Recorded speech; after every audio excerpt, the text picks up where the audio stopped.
Babylon was the greatest city on earth. Mankind lived in ignorance of the grandeur, vastness, and horror of the cosmos. Yet such tranquility is not meant to persist. Welcome, everyone, to Vorpal Tales, where we present a plethora of terrifying tales and awesome adventures for your viewing pleasures. I am Dwayne, at Made of Kimchi on the internet, and I will be your arbiter for this evening. We will be continuing our story of Black Void under nebulous skies. If you, as viewers, so enjoy all that Vorpal Tales has to offer, please seek us out on the internet, and don't forget to follow us here on Twitch. Make sure you guys check out our archives on YouTube, which I am severely behind on, but I assure you that it will be updated before week's end, hopefully. But while you're there, make sure you subscribe and hit the bell. Make sure you guys visit our webpage, vorpaltales.com. That has links to all of our social media, our Discord, and our Patreon. Make sure you guys check out our calendar to ensure you don't miss any of your favorite shows and see all the new stuff that's going to be happening soon. If you guys are looking to increase your RPG and dice repertoire, make sure you check out the affiliate link on our webpage and see all the cool things offered up by Hitpoint Press, QU Empire, Gemhammer and Sons, and the new and improved, brand new Dungeon Crate. Oh, gasp. I know, the gasp. Speaking of Gemhammer and Sons, they are running a Kickstarter currently. Rolock's Guide to Violence. Tome of Combat and Weaponry for 5e. Dope. Make sure you guys swing over there, check out, perhaps throw them a coin, and support them. It is 450% funded already in like an hour and a half. So help them meet those stretch goals, and we would appreciate it as well. I will throw that up in the chat here once I can find chat. There's a chat. Go chat.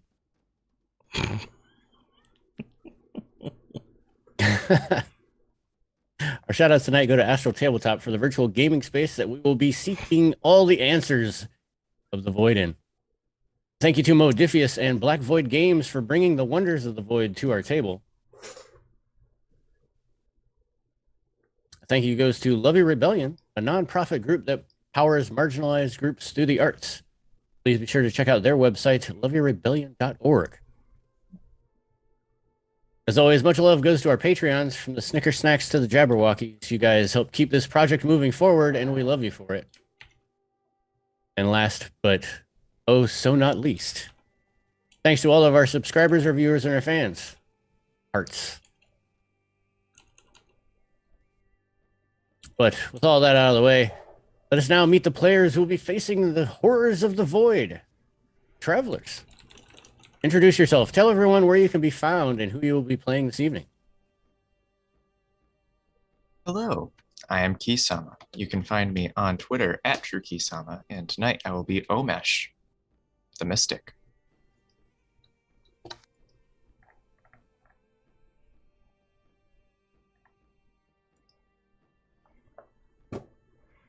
Eric.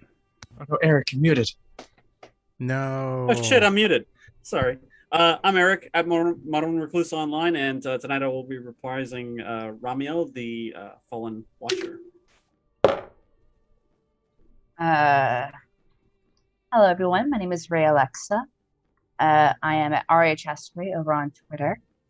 And tonight I will be playing Bianca Westmore, your thief. Hey there, Snicker Snacks. Yeah, I am at Space Lord PJs, and tonight I'm going to be playing Snips the Fine Grass.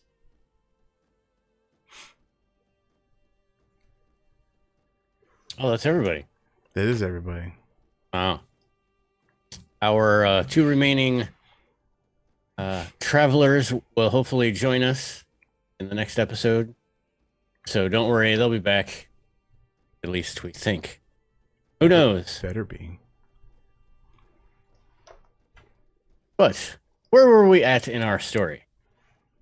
So it seems that you, as a group, have learned of Prince Me and have discovered, now understand, however you wish to say it, his intentions for traveling to to Eitzel's homeworld.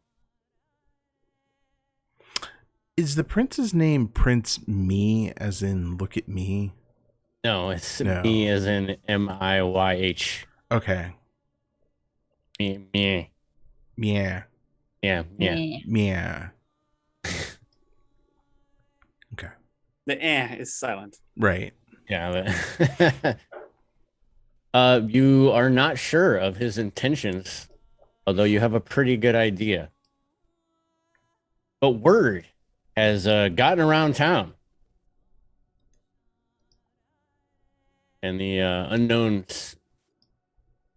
settlement and Eitzel's homeworld. All of this, it spreads throughout, and many human factions of Laheen have engaged you almost in a competitive way to lure Eitzel and gain access to those sweet resources of her people. You have, one way or another, found yourself at the very heart of the intrigue, and now you must travel, navigate, if you will, the void. That's right. We were going to buy a boat. Yes. Hopefully reaching Eitzel's homeworld before the prince.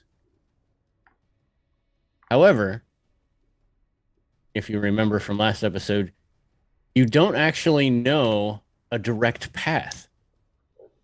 The envoy that Sniffs the Fine Grass had spoken to in the bar the night before spoke of Kor Tuan,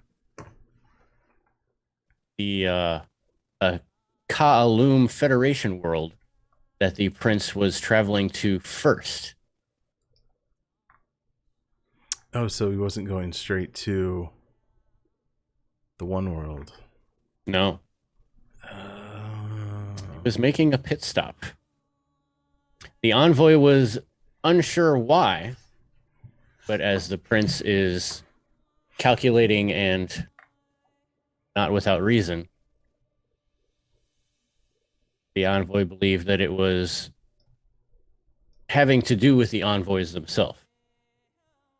Maybe, just maybe, on the way to the one world, he heard that there was a Buc-ee's in the other world, so he figured he'd stop there and get like some sandwiches and some nuggets and some like 97-cent colas and just Jerky. Yep. Cookies. A Snickers. Just saying, Eric knows what I'm talking about. Fudge. It's a fudge also. Oh, the fudge. I forgot about the fudge. Yeah. Fudge. Cool. So do we know his pit stop? You said we know his pit stop, right? Yes, you know that he is stopping in Kor Tuan. And is that a typical port of call, or is that kind of off the beaten path? It is one of the core worlds, so it's not off the beaten path. Mm-hmm. Okay. But you're not really sure why he's stopping there.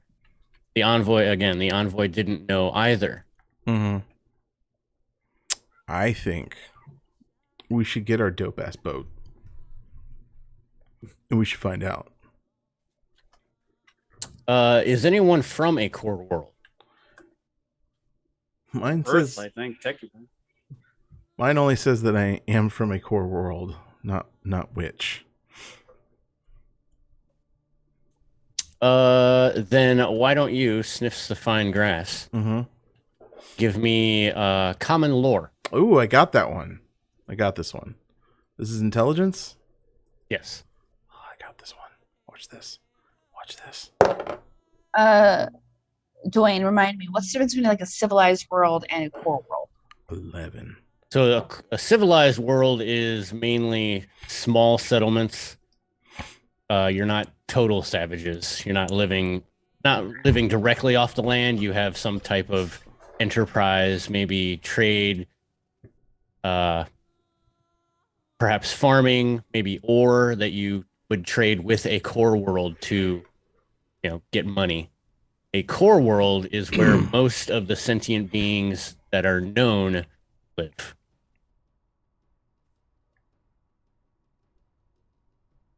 What did you roll, Sniffs? 11. Okay, so you have heard, being in a core world, you have heard of Core Tuan. You know that it is the Ka'alum's pretty much like home world.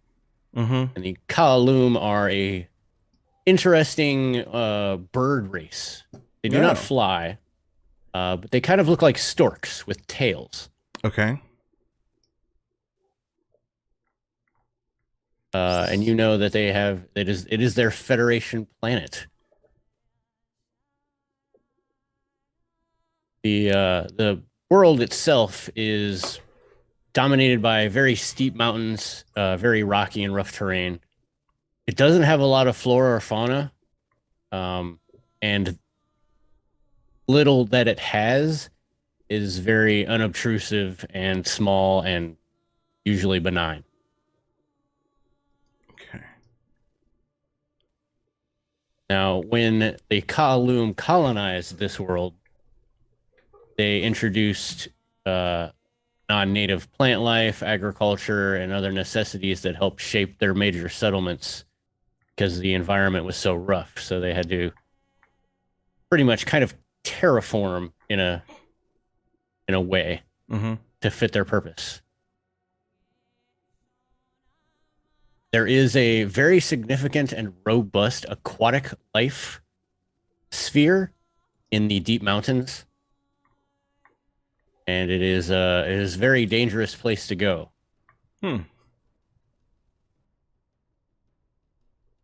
However, the main hazard of the world itself comes from the several unstable rocky rings that orbit the world.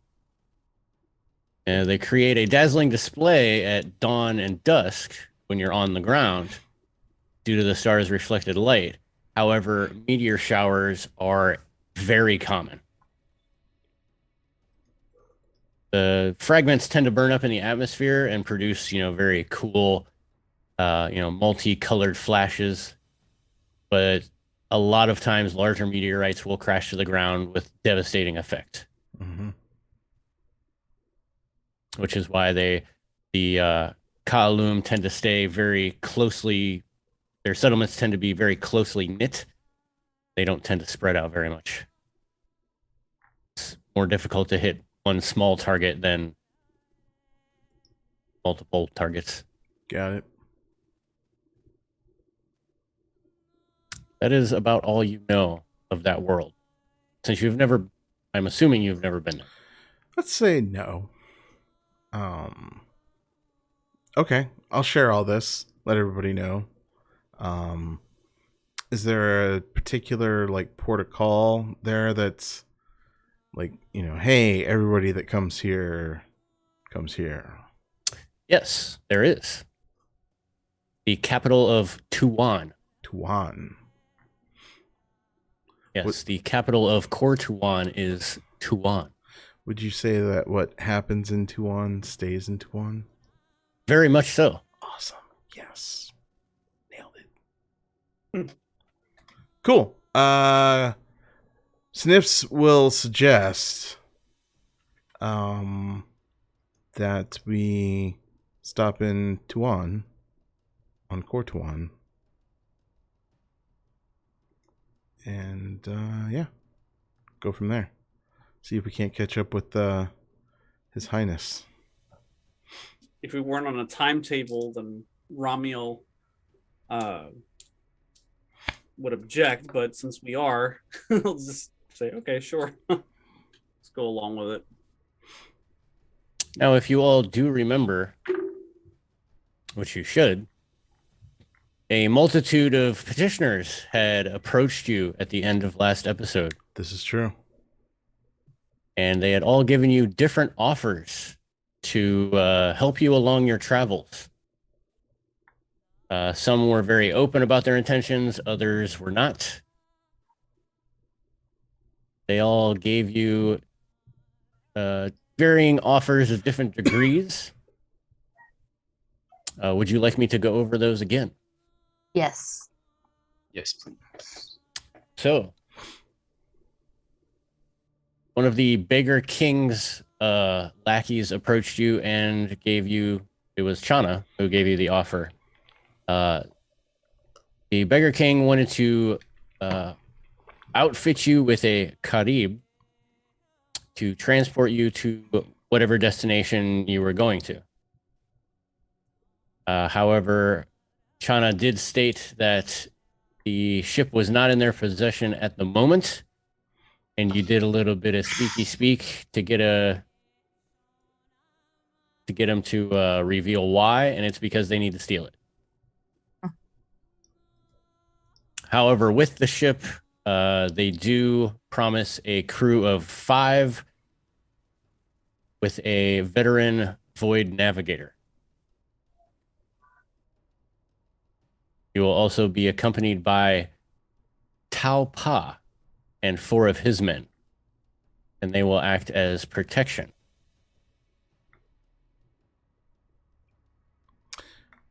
Okay. I think I remember what we decided now, but yes. The Farandani had approached you as well, the major human settlement in Lahine. They offered to outfit you with a Shabak and a crew of 14 with oarsmen and including a detachment of 10 Rasha Galam, which are like their guard, to accompany you along the way. They also offered up a half-blood Void Navigator and a ranking member of the Rasha Galam to act as the Farandani Enclave representative on the expedition.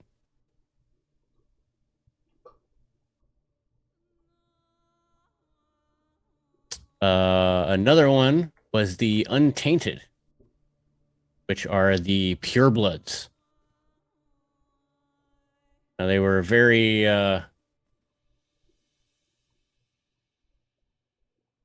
what's the word? Not very happy to approach you, as many of you are not purebloods. However, the settlement itself is a pureblood settlement, and they are interested in, preserving that. They would not let it. They would not want it to become under the control of someone who is a non-pureblood, let alone a one of the alien species. Anyways, their offer was a small doe crewed by 6 young purebloods. It was also going to be captained by an enlightened and a contingent of 8 untainted toughs to accompany you on the journey.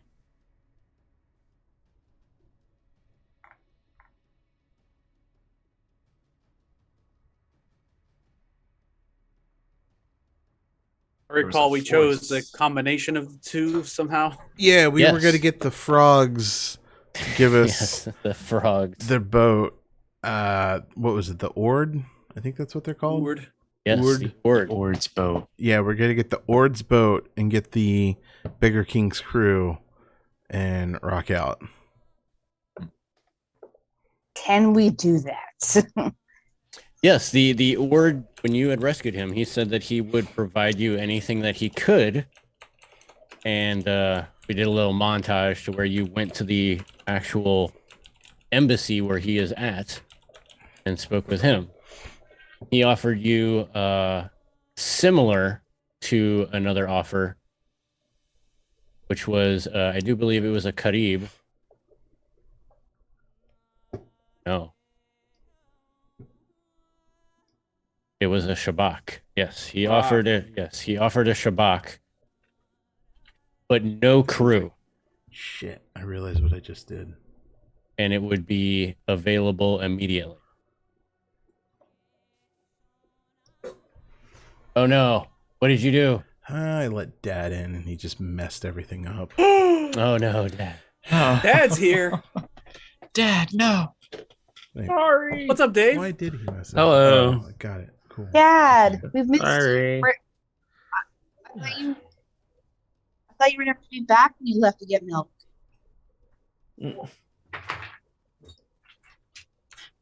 Well, Mom while said, Sean Mom gets said you were never coming Cam's back. gets Cam's recut. Dave, we are just going over a little bit of what happened last session Yes. and trying to determine how you're going to approach the impending travel. Okay. Planning our own demise and all that. Yep. As always plotting our own demise. Now, a Shabak itself, I think I went over this when we were offline, but for those that are watching at home, a Shabak is a 15-meter long vessel. It can hold a crew up to 30, but it is best if it is no less than 21. It has a very high speed, 10 to 14 units of void travel. Has a propulsion of sails and oars. And has a substantial cargo hold.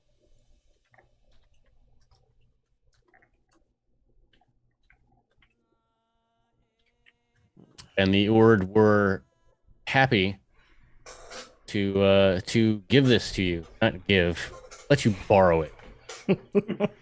But again, you have no crew. So it is only you.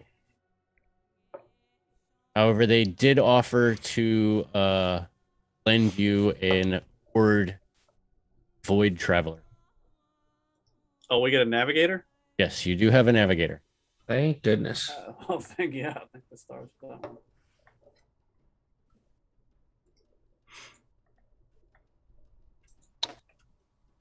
You do not know of his proficiency, but they have offered him. He's like the worst drunkard ever. Words. No. Okay.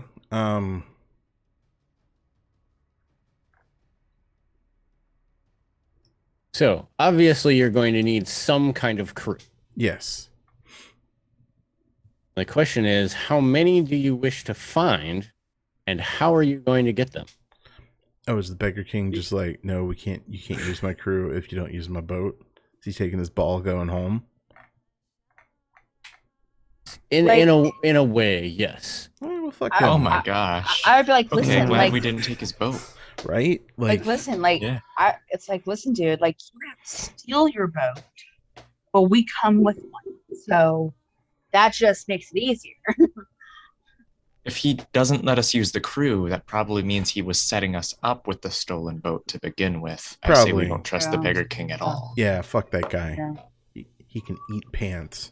I mean, he was pretty shady all through the first couple episodes. Oh yeah. The moment this guy leaves, the Beggar King's like, "Hey, take some stuff. I heard you wanted some stuff." No, I don't trust that at all. Yeah. We could take the if we have an Ord Navigator, we can't really take the purebloods. They will not like that very much. Yeah, but I feel like if the purebloods tried to mutiny or do anything shady, we could just fling them off the boat very easily, frankly. We have a mind mystic and me to fling people off the boat and break their minds with math.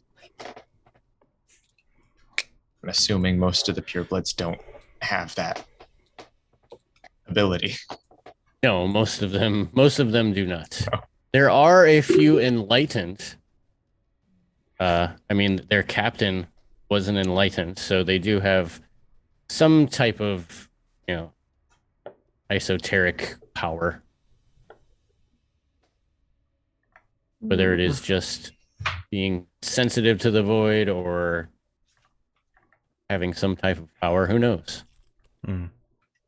But the young purebloods, yes, definitely are just your run-of-the-mill goons, They're sailors. human fighters. Yeah, they're human fighters. Well, if it's a crew we Like- need and a group of people that we need to coerce to get to work for us, that sounds like a Bianca thing. Yeah.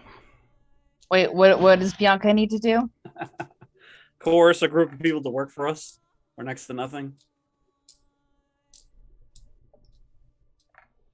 Ah, Oh no, Are you not up to the task? that was out of character. Mm. Bianca wouldn't said that. Are you kidding? She'd just be like, look at you like. So, who do I gotta convince? Kind of anyone and everyone at this point, I think. potentially no one if we can just take up the Farandani Enclave's offer, since they're offering the same boat as the Ord, right? They are. They're back, yeah. Yeah. I feel So like the Farandani Enclave's the least likely to stab us in the back. All right. So, let's do it. If we take their offer, it seems we will be okay. Now remember the timeline as well.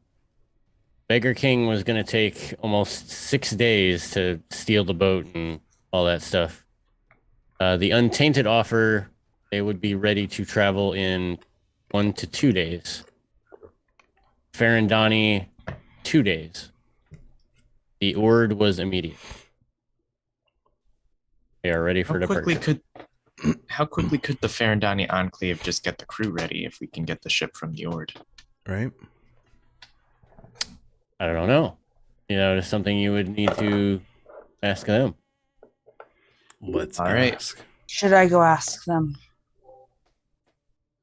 How much time would we be losing if we had to wait a day or two? Because time works weird in the void, right?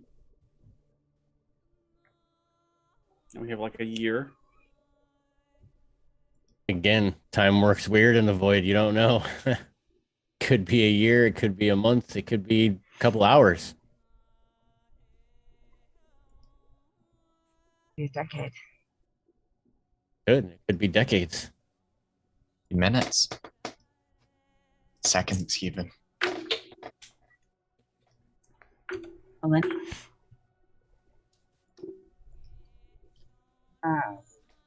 So you do know that Ferrata was the one who had sent the offer to you from the Farandani Enclave. So you could go and speak to her. Yeah. and just be like, hey, so the Ord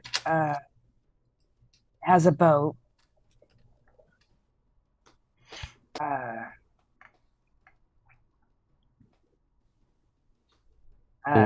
We also have a boat. Hmm. We are outfitting it currently. And it You would can take you save time. save time.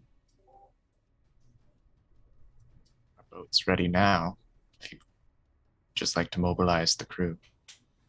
It's true. He said,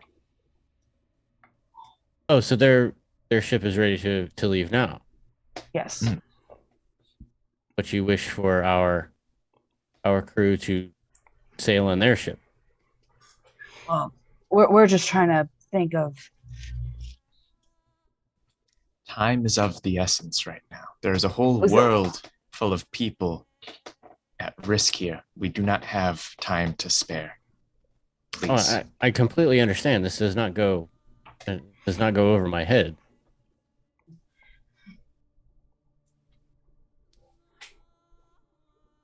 We just have our reservations. We do not know what the Ord intend to do.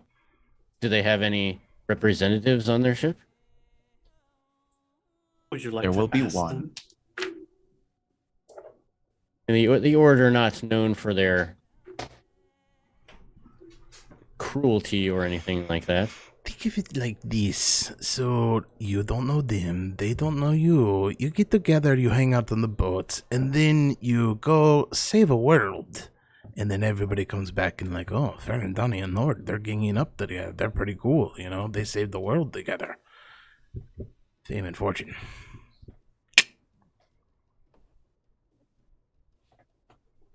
All right, somebody roll persuade. Well, it's not very difficult. Let me see what I got for persuade. I have a I- +3 in persuasion, and I have socialize as a rank 0 skill. So I have +3. All right, you roll. I have nothing persuasion, so Mhm. I'm like it's not a negative like my presence is. So it's just a 0. Wow.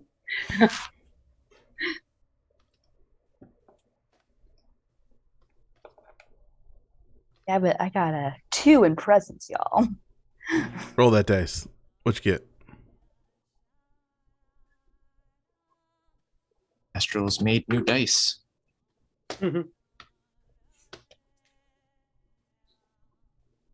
Astral's I'd what? like to use a player vote to re-roll this 6. You may. Can I assist in any way? How would you like to assist? Um, um, yeah, it's this one mission could, like Sis was saying, you work together, you learn each other's strengths, and in the future, that they can help you with a job, like untapped resources for the future. I mean, we have never worked with the Ord before. But now you can, and in the future, it what if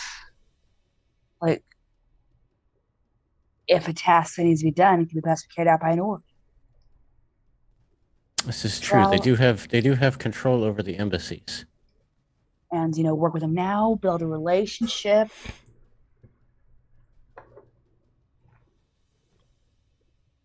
Okay.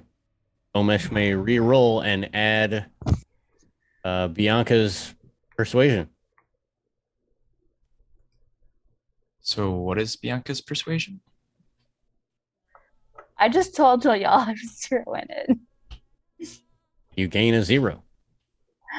I wanted to help. I'm sorry. Yeah, you tried. I've got a 9. That is 9 total. enough. Woo! Yay. The difficulty was 7. Okay, so Firata will not cave. She will agree to let you Capitulate. take.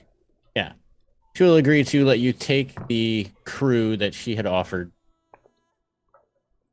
to include, if you wish, their navigator as well. 2 navigators, Take but an no extra crew. navigator. Co-navigators. See, this is where we get working together. So like the navigators can work together and And it'll help be each other useful in case one of them meets an untimely demise. Yeah. So someone somewhere jot down that you now have a crew of 14 sailors Damn. and oarsmen. I just want you to know that when Omesh says that, Bianca does that. He's You one also- of nice. You also have a detachment of 10 Rasha Galam. You could just write guards if you wish.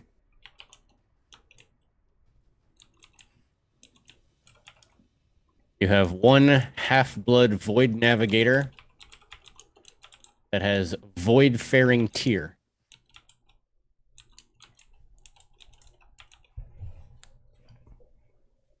You have a Word Void Navigator that has Void Guide Tier.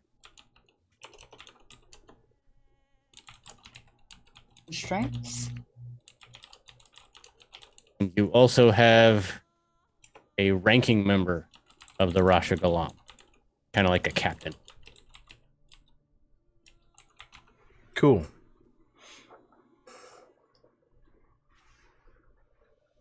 The last thing that Farada queries you before you leave the Enclave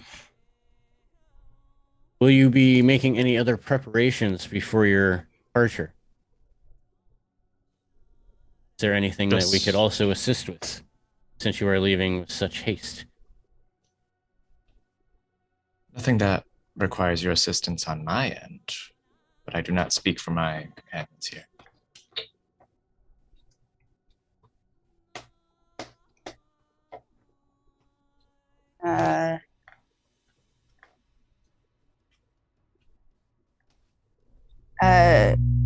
Dwayne, just wondering.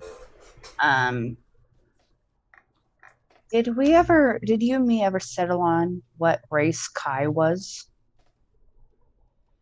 No. That would be up to you.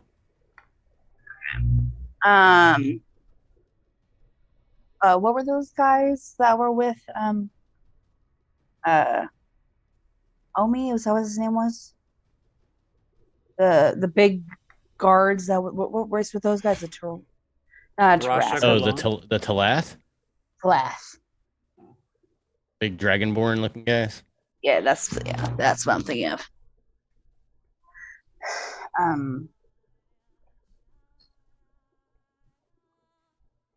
Just one little thing. If you happen to see a Talath named Kai, Kai South Shore, tell him that Annie said he can go fuck himself. You know what it means. Where might we find this individual? If you just happen to see him, you know, in any time in the future, just let him know. She will nod respectfully, taking in everything that you've asked.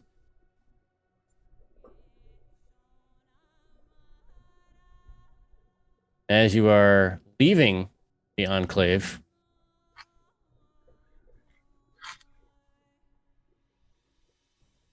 Omesh, you are approached by a man that you saw at the funeral. Oh no. You were approached by a man named Zashir. He had introduced himself only in a nod and a name.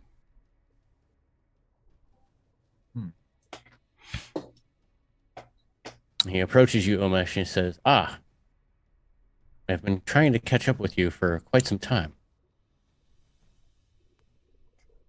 Why is that? Well, as I am sure that you have been approached by many other factions offering their aid, I represent the Assembly. And we also have an offer for you. Now, before you make any decisions, I will only say this. Our members are much more attuned to voidfaring and dealing with other cultures than anyone else. I also have no wish to see any bloodshed. The Assembly only wants Ixalpa to be an equal affiliate of the cosmos.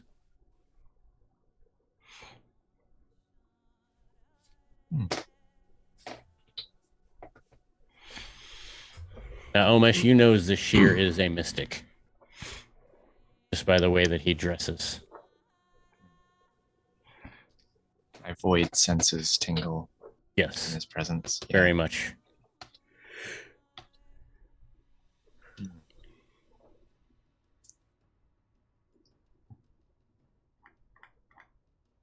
Very well then.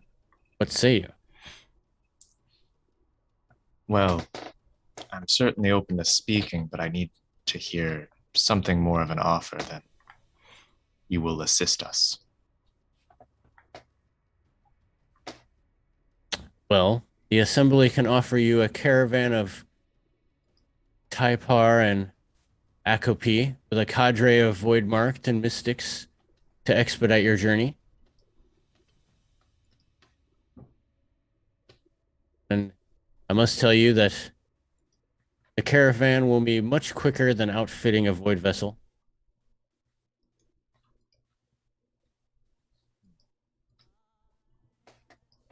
Now, he does not know any of your plans so far, so.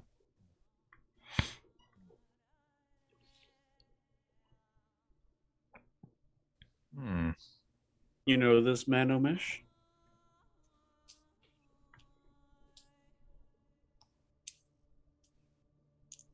We have a history, I'd say. Do you trust him?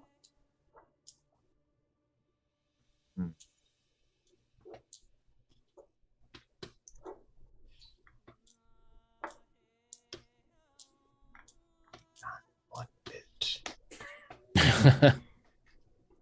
The promise of non-violence and betrayal usually is the prelude to exactly that, made by those who claim to not have those things in mind. I scrutinize the shit out of this guy. I'm just watching his body language. May I roll awareness and observation? Yes. Excellent. 10 total. What are you trying to observe exactly?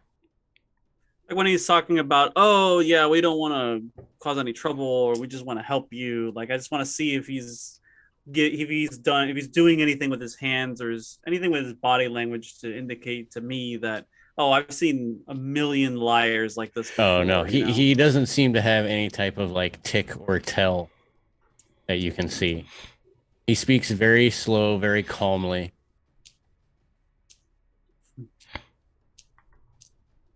No lies detected. For now. If he wasn't a mystic, I would be using domination on him right now. Tell me the truth. No, Omesh just nods. He says, I'll take it into consideration. Very well. He turns. Oh, where's my book? Hold on a sec. We'll be right back. I moved my book. I moved my book before the game started. Oh. Before he turns away, Ramiel is just his usual blunt self. What is it that you want? What do you hope to gain out of this? That's awkward. Jeez. I know, that's my character. He's just very blunt. So, are you telling him that you would take it under consideration? He just simply says, "Very well. Sure that you will know how to contact me if need be." He turns around, walks no more than 20 meters away. Anyone who is void sensitive notices this immediately as he kind of waves his fingers, and a tiny little, let's call it little, like shadowy, blurred rip appears in front of him.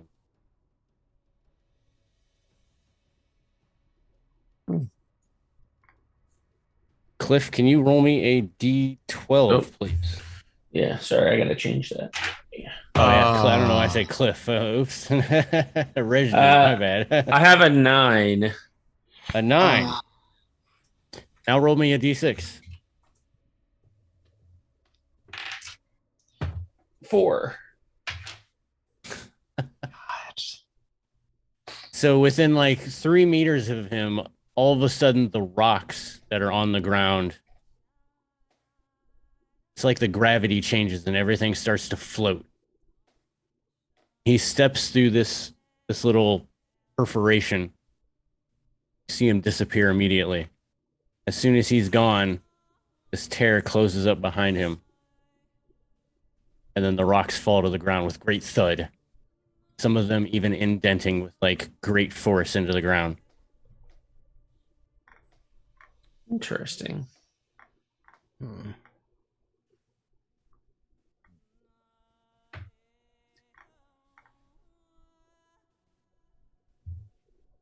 Other than that, nothing Somewhat happens. disturbing.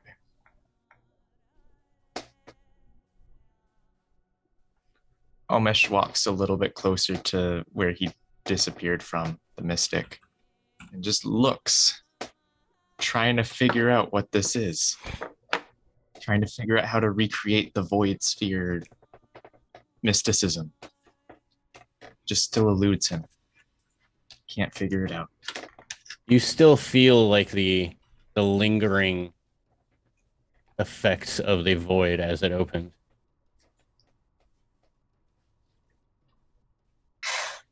He simply stepped through. Who does that? Not a lot of people. Usually only very high levels or esoteric entities.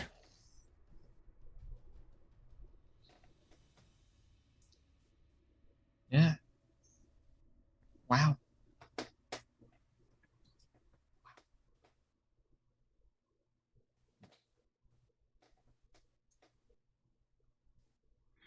But nevertheless, the Ord, knowing of your meeting with the Farandani, they have positioned the ship on the Farandani enclave, like bordering dock area.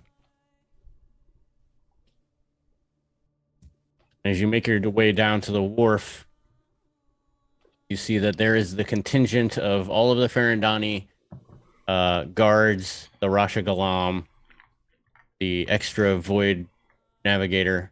They are all kind of standing in front of the ship waiting, as if not waiting for you, as if almost waiting for something else. As you guys kind of make your way around the path that winds down towards the shoreline, you see a slightly raised dais just off to the side of the ship. You see a couple members of the Cult of Tiamat.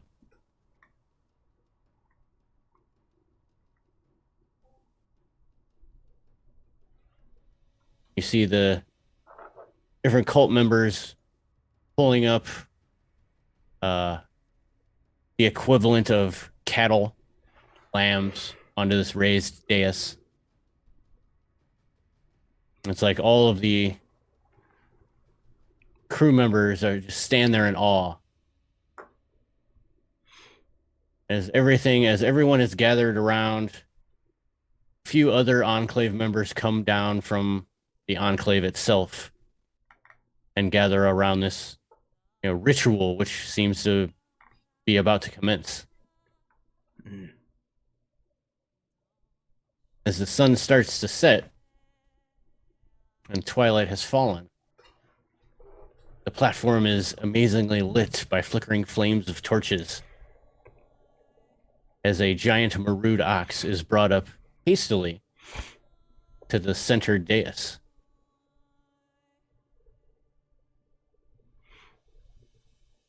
One of the sisters of Tiamat, it's like the main priestess, comes down off of the dais and stands in front of all of you. She produces a dagger from her, the folds in her robe. Merely holds it out. She says, "Who will participate?" What's the game? We are blessing this travel. We know that you are traveling far and will need help. Only What a do we? sacrifice will allow this. What kind of sacrifice? She turns and merely looks at the Marud ox that's standing up on the dais. What do we know?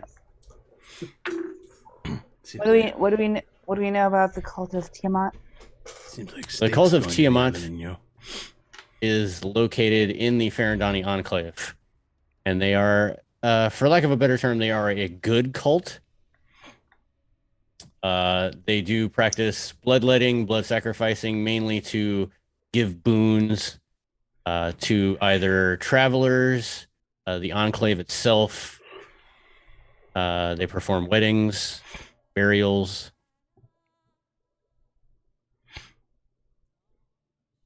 Not let the word cult confuse you. Such blessings are folly, for in the void there is no good fortune. But, Ramael,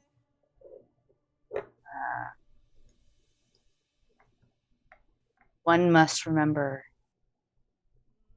to be thankful when one wishes it. I thought you were one who didn't believe in such spiritual things. I'm not, but And yet you believe that this will grant us a boon? A dead cow? I believe the intent is the intent. What the intent is. Take all the help we How- can get. How delightfully human. The intent is As- kindness. Also, kind of digging the thought of steak for dinner. As this conversation is going on, Omesh raises a hand and attempts to float the dagger from this cultist into his own hand to grab it. He's not wasting any time. Sacrifice, no sacrifice. Let's just get this over with. She will not stop you if it. As they're discussing the ramifications of it, Omesh is ready. She nods as the dagger floats out of her hand and into yours, and then she merely turns and places her hand forward as if to lead you up the stairs onto the dais.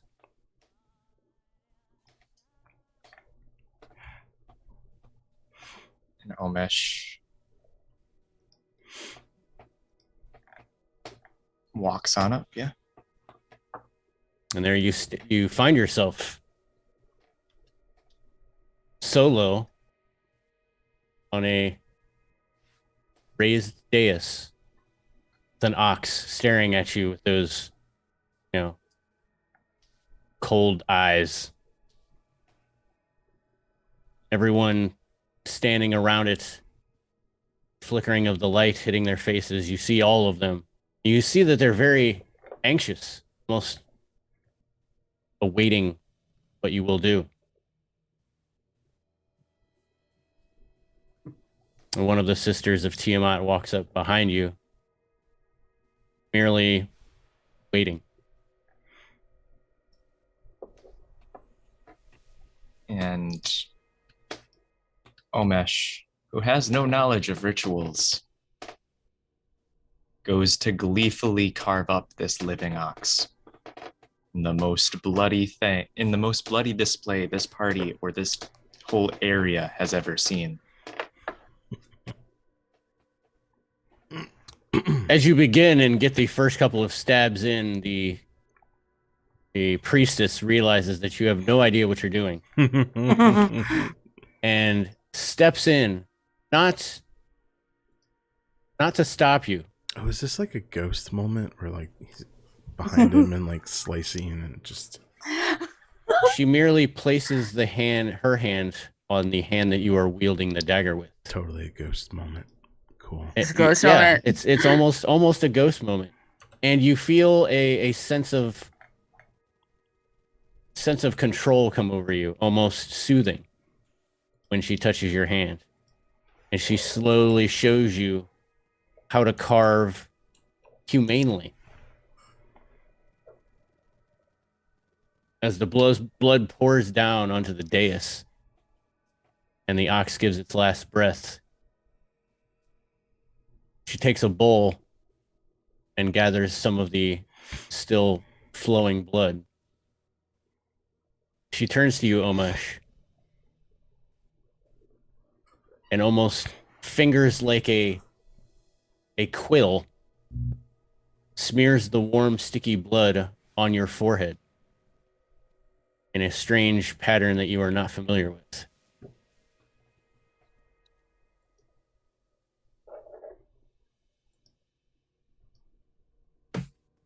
Omish. Roll me a d12 and add 3.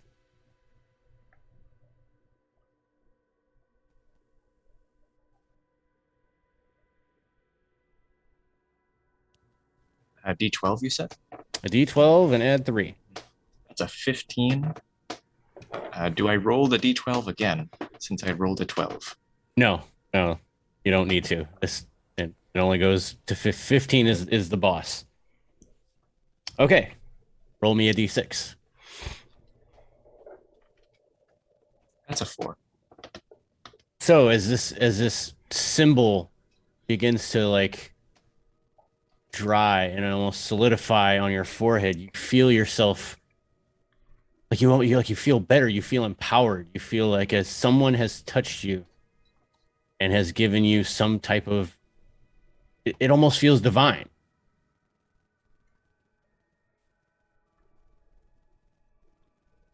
Wow. You get to make that roll 3 more times and take all 3 of those boons. Nice. Nice. So Very roll me nice. roll me a d12 again plus 3.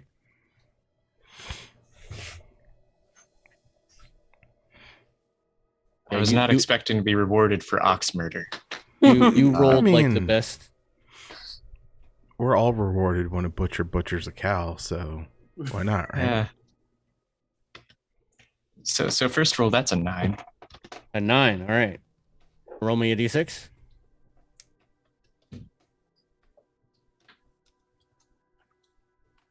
That's a 6. All right. You get to raise 1 trait score by 1 for the duration of your void travel. It will go away after you come out of the void. But while you're in the void, you have a +1 to any trait. Nice. You get to roll 2 more times. God. Oh my. Yeah, you got like the best boon. Oh Jesus. That's another 15. Hell yeah. Roll a d6. That's a 4. I kid you not. All right. We're just gonna keep going. Roll me a d12 plus 3. It's gonna be Omesh the all powerful. Oh God, no. This is what happens when you murder a cow without knowing what you're doing. in Oh, it Black actually Void. it does say ignore repeating effect, so you don't. Okay. We'll just act like that one didn't work. That would be a little ridiculous. Yeah. That third one is a 4.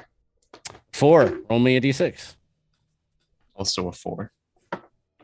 Damn, dude, play the lotto.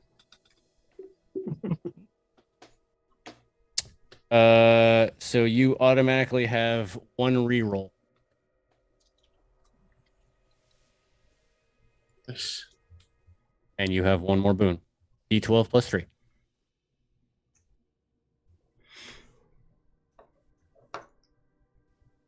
That's a 7. Roll me a d6. And that's a 3. You gain the Charmer talent for the duration of the voyage.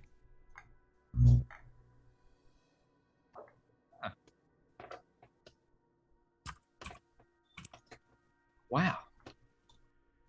It's like we should do this That- more often. +1 trait is to persuasion for the travel. So Omesh gleefully murders a cow, essentially, and then comes back swaggering after the ritual's done. Like, hey guys. I'm doing awesome. Now, this will not take effect until you are in the void, and it will go away when you're out of the void. Okay. But the Charmer trait gives you you have an automatic +1 if you're ever trying to socialize, inquiry, performance, negotiation, or seduction. Pretty much Wow. any social situation that includes.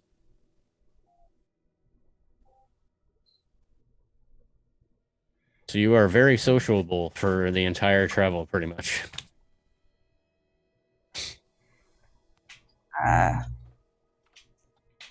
Bianca is going to walk and stand a bit closer to Ramael. And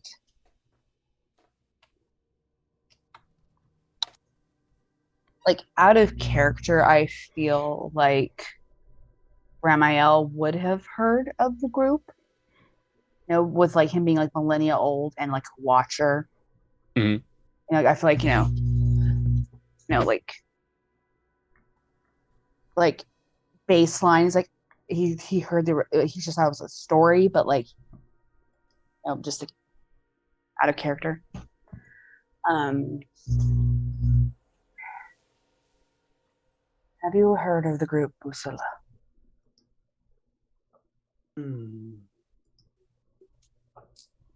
Sounds familiar. Have I ever heard of that group? I Who feel was it? baseline. Busula. I don't even know who that is. We talked about this too. Oh, is that your faction?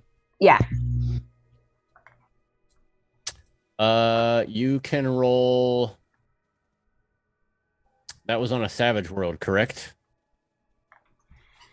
Yeah, that group was on Savage World. Has Ramael ever been to a Savage World? I believe is- so. This is not something that you would get just from like common lore or anything like that. I'm void touched, if that means anything. Now, that would have been a void world if that is where you were born or where your quote unquote home world is. But her sect is very Savage World, very on the like the outer rim, if you will. Oh, okay. Roll percentile. Oh.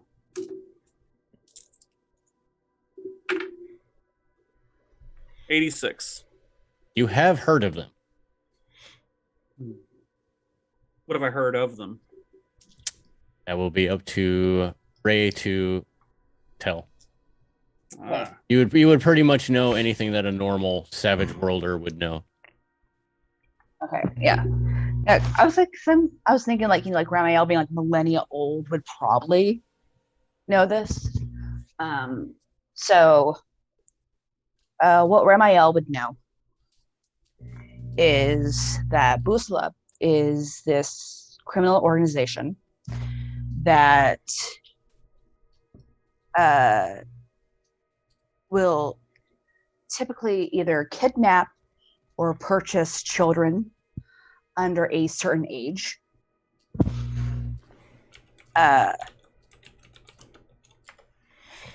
Take them from their home planets, bring them to a savage world, and train them in a very brutal fashion. It has a very high mortality rate.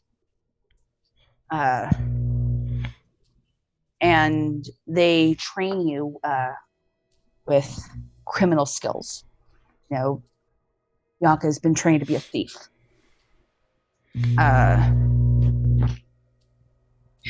And you basically owe a debt to the organization. And they will not help you, but you have to help them. And they take your name, like whatever name you were born with. When they take you, they give you a new one. And it's your last name is typically like a location and a direction. Bianca's last name is Westmore.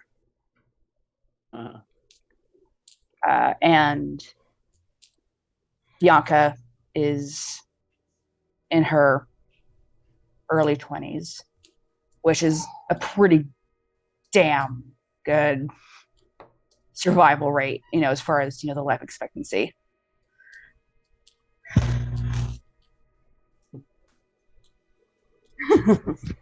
You're asking me if I know of them. Yes. It's like, why do you ask? Are you pining for the past, or are you looking to settle old debts?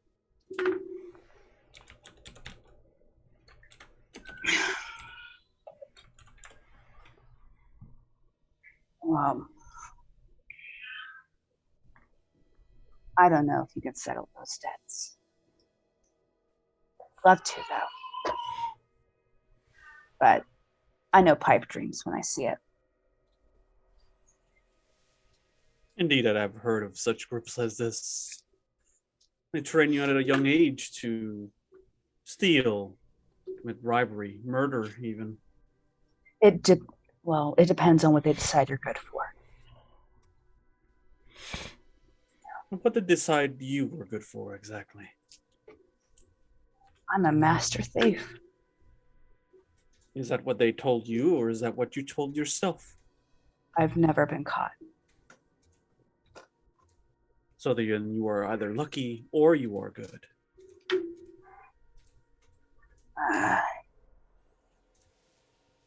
I completed my training at about 14 and been out since. No And I one believe caught this me yet. voyage. Well then, if nothing else, this voyage will become a trial for you. If nothing else, this will definitely prove whether or not you succeeded in their eyes or perhaps your own.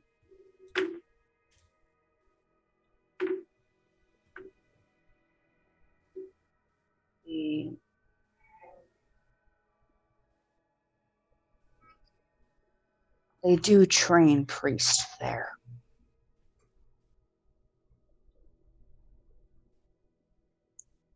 If they decide you're not good with magic like Omesh, or quick like me, or strong like you, but talk very well. They train you as a priest. Many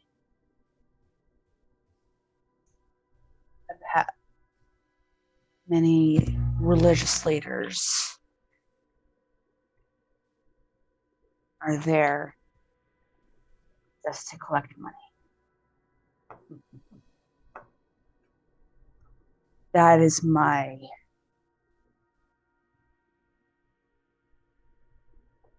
experience with religion. Alms for the unbelievers and those who cannot serve the cause or proselytize.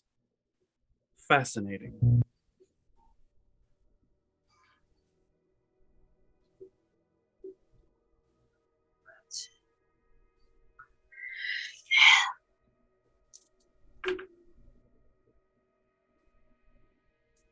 Yes, I've seen many groups like this come and go over time. Are you seeking to make your way back into their good graces? No.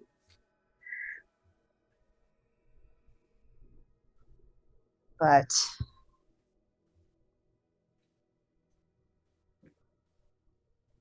I only have one way of making money. And it's the skills they gave me. As much as some people in my life would wish otherwise. This is all I got going for me in that regard.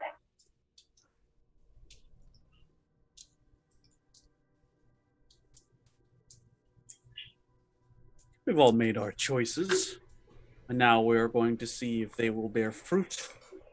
He gestures towards the boat.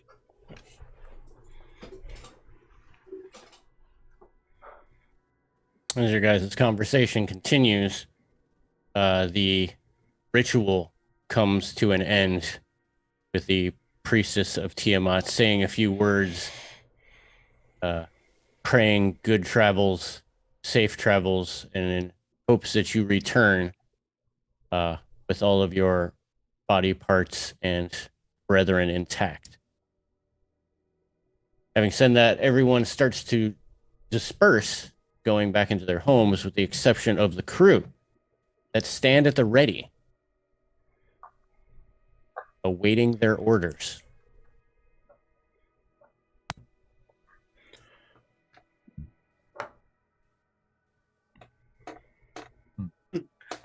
Ramia looks to the captain at in this case Sniffs or Omesh perhaps. Yes, who would like to be the captain of the ship? Oh, did that once. Didn't turn out well. Twice. What skills make a good captain? Like a Man. good persuasion might. So I might Persuasion. captain this vessel. Seamanship. Let's do this democratically. Sniffs will nominate Rishden. Not it. As I. That didn't work. See, terrible captain. Picked the wrong captain. We could draw sticks. Draw sticks. You could play that game, or I could just tell you what happens in the near future. Hmm. And he looks at I nominate Omesh. myself for captain. You nominate yourself for captain? Nominate I myself for captain. I nominate anyone other than Omesh for captain. Would anyone like to oppose me? I second Me. Omesh. It's two for Omesh. Omesh invents the high five that day as he high fives his Jankin brother. Wait, yeah. So Omesh has been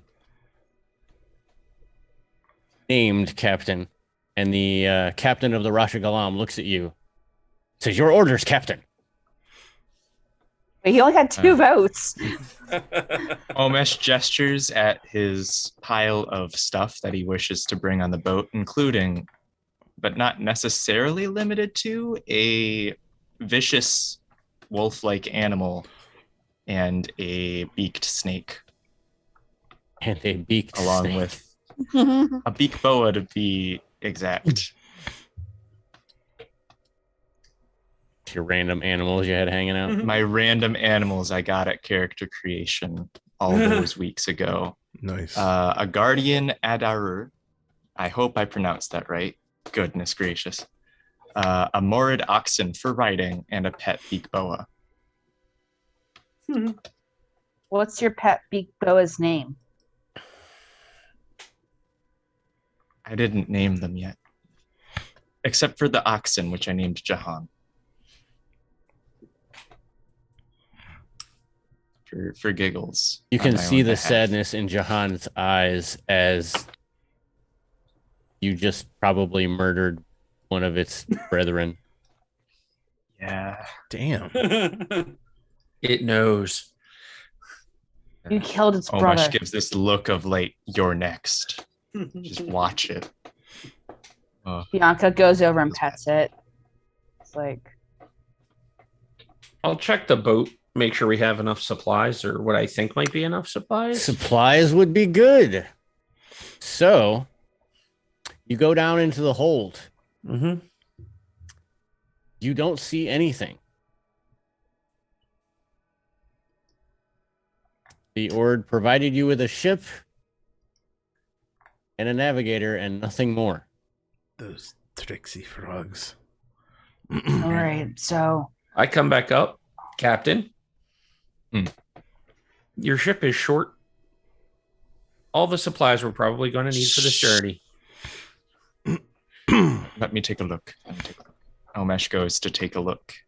Bianca looks at the crew and is like, I'm not the captain, but a really useful thing y'all could be doing right now is go into the store and buying supplies. Store? Store? Market. Market? The farmer's market. Go to the farmer's market and buy supplies. All right. Half of them start rushing back towards the Enclave. Excellent. You've ruined us. You've single-handedly ruined us. We look like fools in front of the Enclave. So Or Omesh, I'm a fool. Omesh, do you go down to the hold? Omesh would go down to the holds to just make sure that there's nothing there. There is nothing in the way of supplies. Like there might be a crate, but it is empty. If anything, it probably had a sludge rat in it. Gross.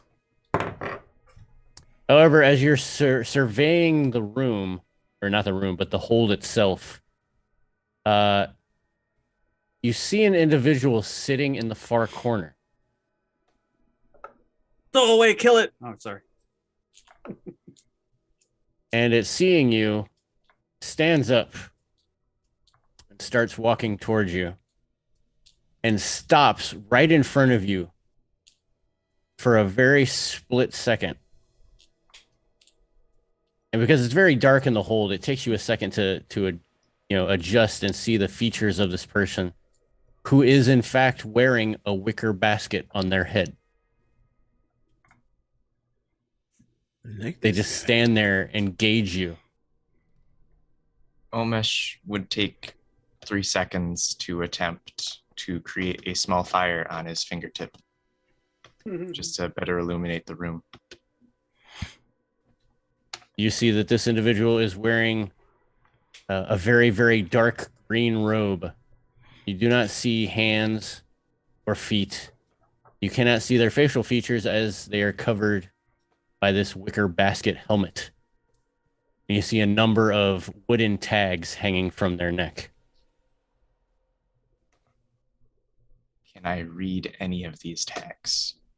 Are they words? They are words. They are the Oh, no, names I of can't individuals that you do not recognize. Oh, you can't read? I can't read. I Oh, don't. you have no any idea what it says. Specializations for reading. No, I can only read pictograms. Oh. Yeah, it says stuff, but you don't have no It idea. says stuff. I don't know it. Who are you? They say nothing. And after those few seconds of gauging you, merely turns back around and sits cross-legged in the corner that he initially was.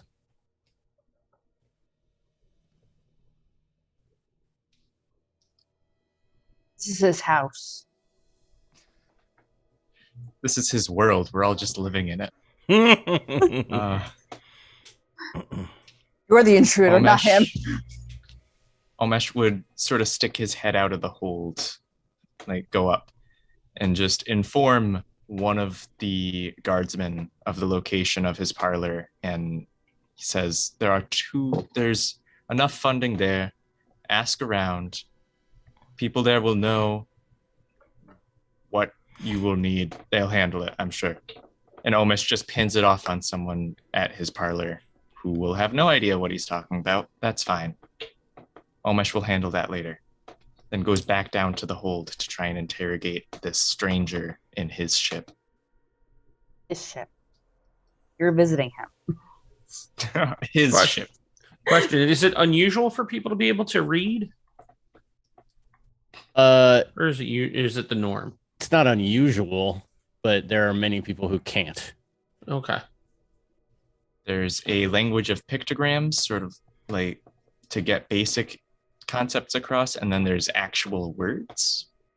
Yeah, like if Fewer you go into people the can tea shop, actually read. you're gonna see like a teacup and then the dollar sign, Gotcha. and then maybe a number or just like sticks.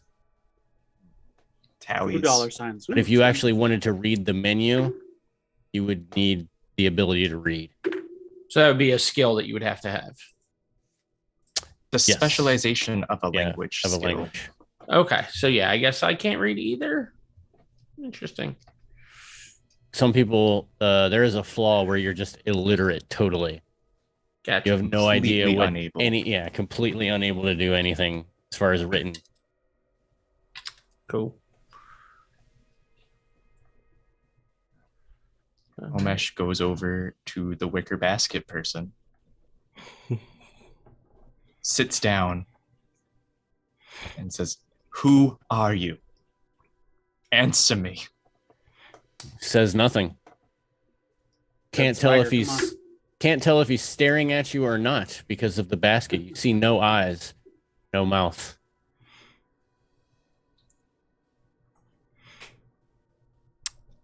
Do any of us know that this is happening, or is he just talking to Basket Head down there? He's just kind of talking to Basket Head. There might in be the, the Alright. echoing yells of Omesh. Yeah, you might yelling hear- in yeah. the empty. Um, Yeah, look at Omesh done. It's everything mentioned- going on.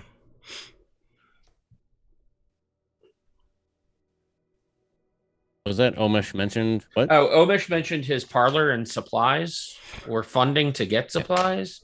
So Omesh owns a whole shisha parlor where he keeps 200 coppered in. Okay. That is the supplies budget, as All far right. as I'm concerned. But Mhm. Omesh said it so hastily, it might not have really come across all that well. Yeah, I will go to Omesh's parlor with if they'll come with me, a couple of the crew, and go about purchasing supplies. Since I'm versed in commerce, I think this is something I'd be good at. Nice. All right. That is what you see, Omesh, in Discord. Looks dope. Oh, good lord. Yeah, he literally That's not a is right person. I'm pretty sure that's not like even like If you a have the cosmic coin. being. You recognize the basket. I mean, you recognize the garb and the sensors that are kind of hanging from ropes around him.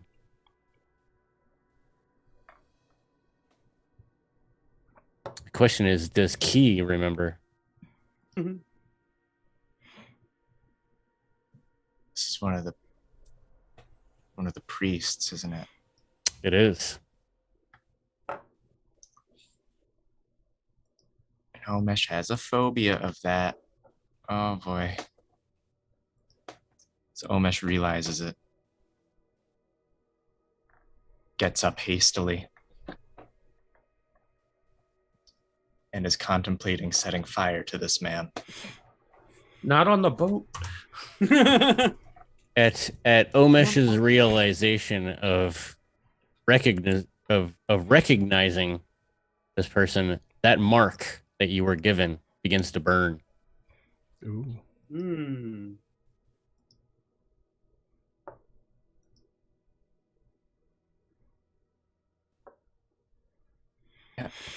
Omesh is going to attempt some quick mysticism and set fire to him. Right on the wicker helmet. What? It's What? an emotional moment. I was only joking about killing him. Because of your mark, you're at a -5 to anything Five. against him. Hmm. Oh, Yum. It's a potency 8 thing to just set a small fire on a wicker helmet in 3 seconds. Oh, That's a 3. dude. I failed. Omesh throws out his hands and just goes, ah! Expecting fire to start. It doesn't start. He runs out of the ship. As Ramiel sees Omesh like running out of the hold, he's like, "I told you, blasphemy." Hmm. There's a man down there. Oh, like still away, or just Stowaway. did he hurt you?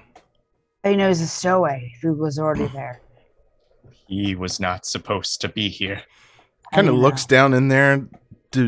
Is he easily come, seen? I'll show you. In the I'll hole? show you. Okay. It's too powerful.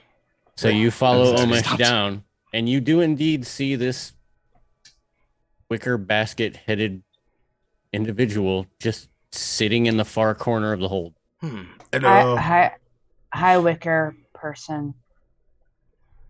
You scared our captain. Don't say hi to it. Kill it. Why? Get rid of him. Stay back. Why I are stay we- back and watch. Why are we It's a killing him? person. Thank you for That thing scaring is him. no person to me. Get him. Get him. It does not. It does not interact with any of you at all. Does not reply. It doesn't even get up or move. Listen, Omesh, what is Uh, this? This is Omesh. a joke. You see him, right? You see him. Yes. No, Yes, What? we see him. What is it? No, what we is the don't. problem with him? Why don't Not you supposed to like him? be here. A little more context might help figure the situation out. He's a dark priest. A dark It's evil. priest. He's evil.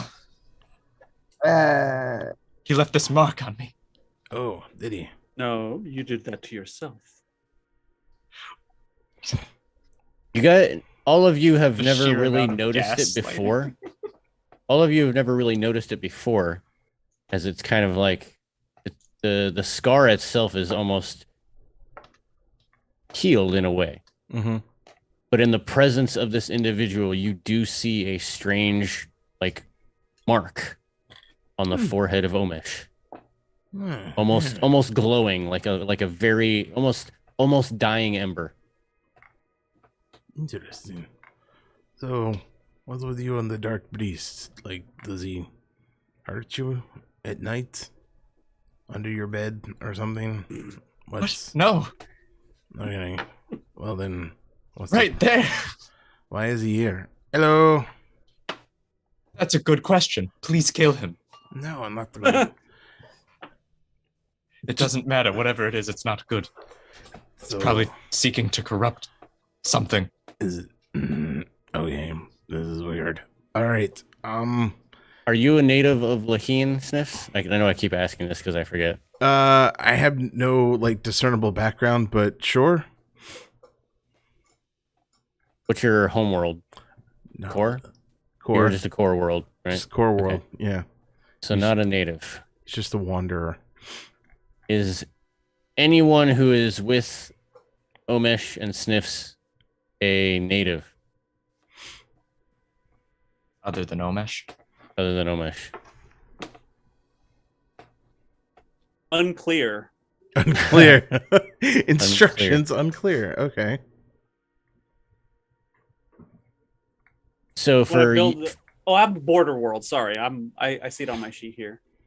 I'm void marked for free because I come from a border world. Yeah. I think it's only Calliope and myself that are Laheen natives, along with Omesh. okay, Rejden is. Yeah, I'm not here though because I went to do the Oh yeah, you went supplies to go do thing. this. True. Yeah, you went to go do the thing. Yeah. So yeah, you have no other than Omesh, who has not explained who this person is. None of you have ever seen this kind of person. Hmm.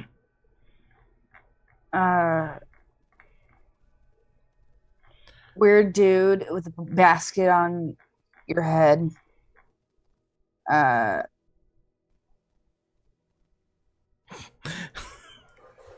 If Sniffs Weird is- dude with that. Sniff's just gonna like he'll have an apple, let's just say, and just walk over, kind of hand it to him. If he doesn't take it, just set it down in front of him and step back. what if we let you have this room and Omesh never comes in it? No, you can't let him on the ship. He does not react to Sniff's offerings or to any of your words. You see, this is my favorite kind of It's conversation. almost statuesque. So, Omesh, unless you explain what exactly is this thing, Told you. Dark Breed, that doesn't really cover it, Dark dude, because like there's Evil. evil. Yeah, all right. Still not narrowing it down. So you know, I mean, there's a lot of evil things in this world, you know. You're just gonna have to deal with it. What are you talking about? I mean, in the sort of grand scheme of things, the boat is evil because it displaced the water and displaced, like, you know, plankton. The from water its- can come back. No one's gonna unmark my forehead. Well, why is your No I one's mean- going to uncorrupt me. well, why is your forehead marked? Let's start there. Because of one of them. That's not the- not it's an him. answer. That's not What the is- question he asked you. It happened at a funeral. We were Oh. at a funeral. You were at a funeral, And and they came, they took the body, and It was against the will of the family. So you licked the corpse and he put a sting on your No! head? Mhm. I licked no corpse. I mean, Why did you look at corpse? Enough of this. I'm going to get the guards. And Omesh, hey, as buddy. fast as physically possible, leaves the three of you with this weird wicker basket. He's man. gonna go get the guards and probably try to fight you. So maybe say something. Tell us where you are, why you're here. Still does not interact with you at all. What if we gave you like 2 things and they'll be like yes, no things. He obviously is not listening to us, so maybe we should leave him alone and not. But if we leave him alone, then Omesh Wise. won't. That's fine. Omesh has his way. He's gonna burn this entire ship with fire No, with the feel the Wicker Man blessing. on it. I mean, there's not much we can do at this point. So It's right around now where the first group of crew members that had gone into the Farandani or into the Enclave to get supplies start to come back, and they make their way down into the hold, bringing barrels and crates. The only thing this funeral pyre is missing, guys, is some bees. At seeing this man, the crew becomes very wary. They don't become scared. They merely place whatever they have in their hands far away from him and then make their way back up to the main deck.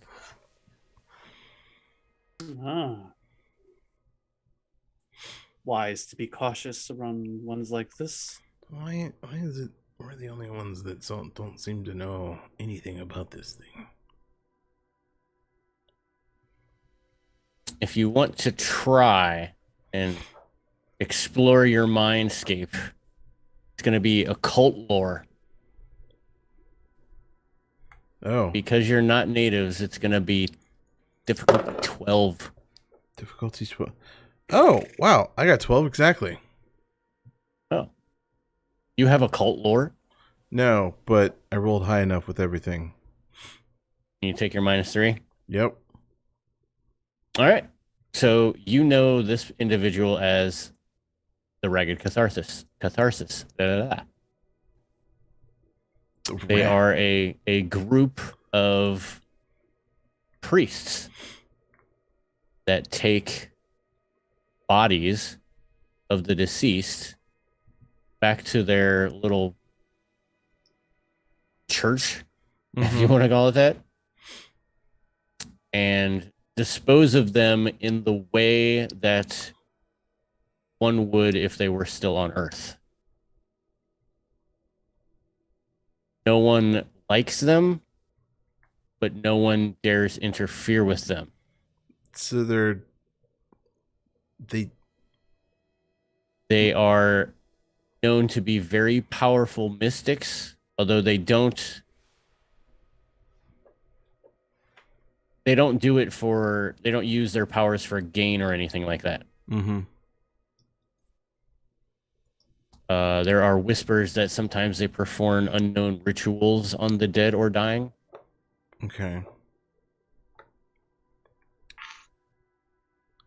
What do they do exactly? They take the dead. They're a funerary sect. Oh. Okay. So they form. They do like. Yeah. They focus on the purge and release from life to death.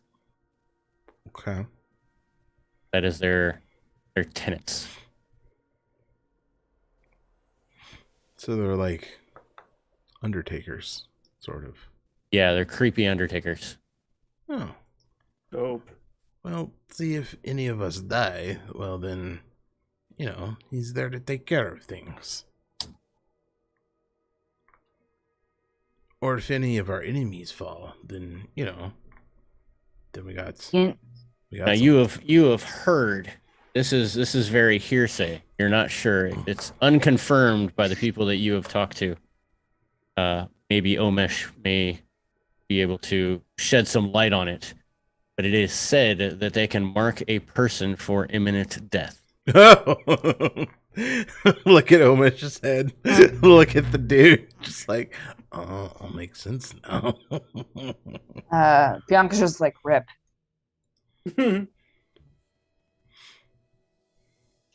Romeo will pick up the half-eaten apple and just munch on it casually near Omesh, and seeing Omesh like freaking out and shooting orders at the crew. He'll just his tongue will occasionally flick out his forked tongue and just kind of taste his paranoia and go,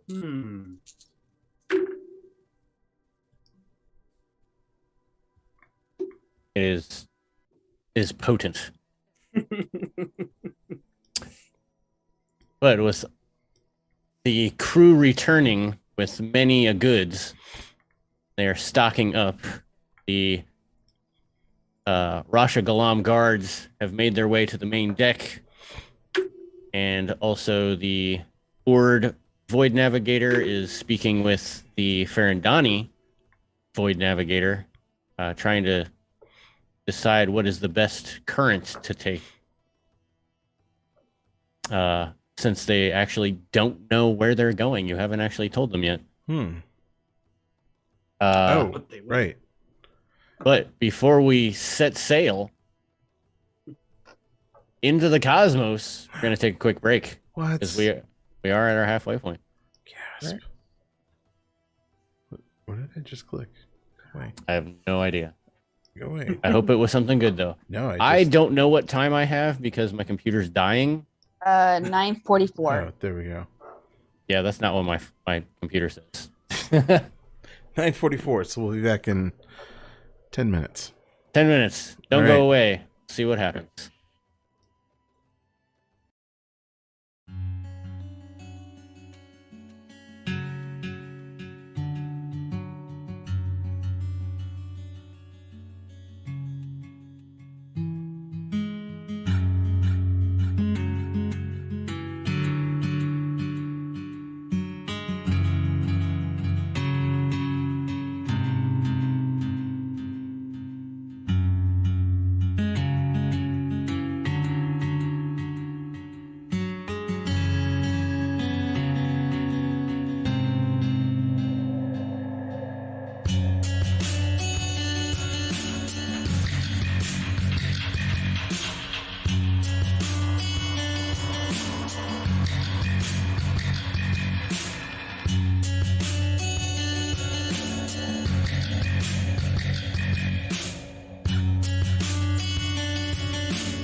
And we have returned, everyone. We are about to set sail for adventure, in a sense. As I stated before break, all of your crew members have returned with different types of goods that you will use while you are on your travels. There is food, there is water. You have your pets in staging areas in the hold. There is a small, kind of like galley that you are able to use for sleeping. Most of the other crew members will sleep in the lower decks. But for all of you, you have nice-ish beds on the main deck. Cool.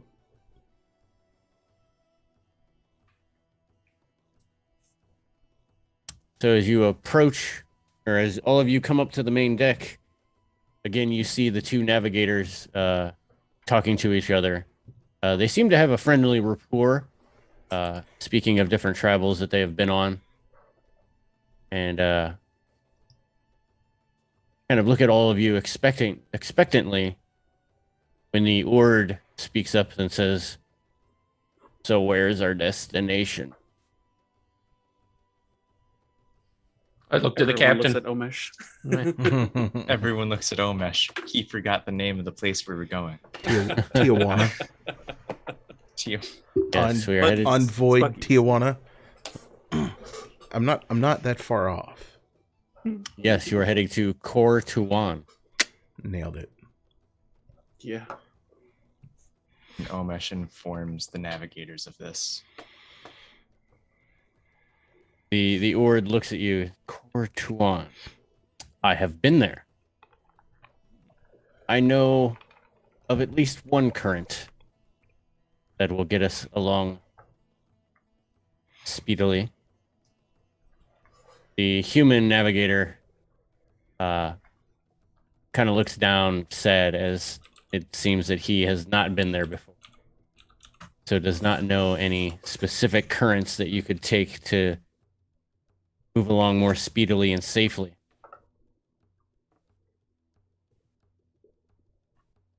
But both of them seem ready, and they take their positions at the navigator's kind of like helm. If possible, Raj, I would like to hang out with the two of them, try to learn a bit. Okay.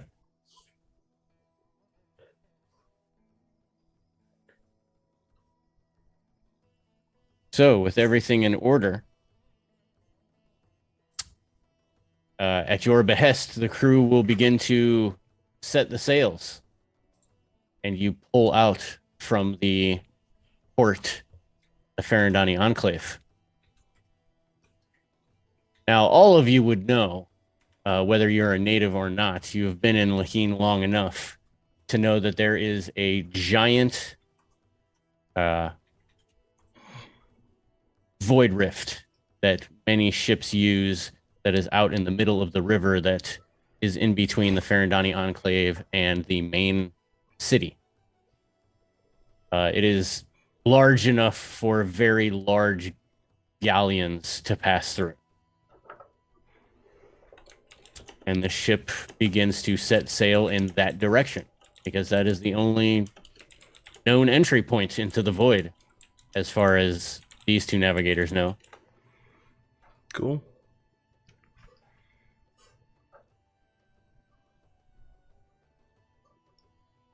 Your voyage doesn't take that long, maybe a good 30 minutes to get to the void emanation. And when you see it, it is indeed enormous. Hmm. I need everyone who is unenlightened to roll willpower.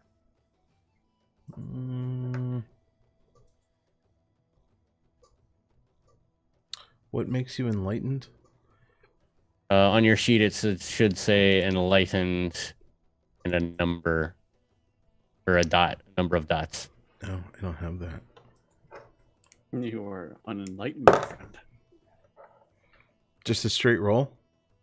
Wisdom. Wisdom. Or willpower, I'm sorry. Willpower. There it is. 9. You seem to be okay. Nailed it. 10. You also seem to hold yourself together at this awe-inspiring kind of black rift in the middle of air.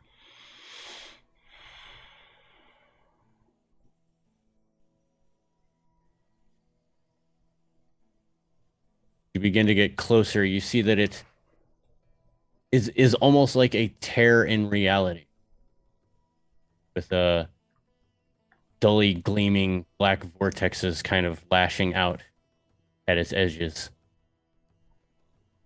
Bridgeton, are you enlightened?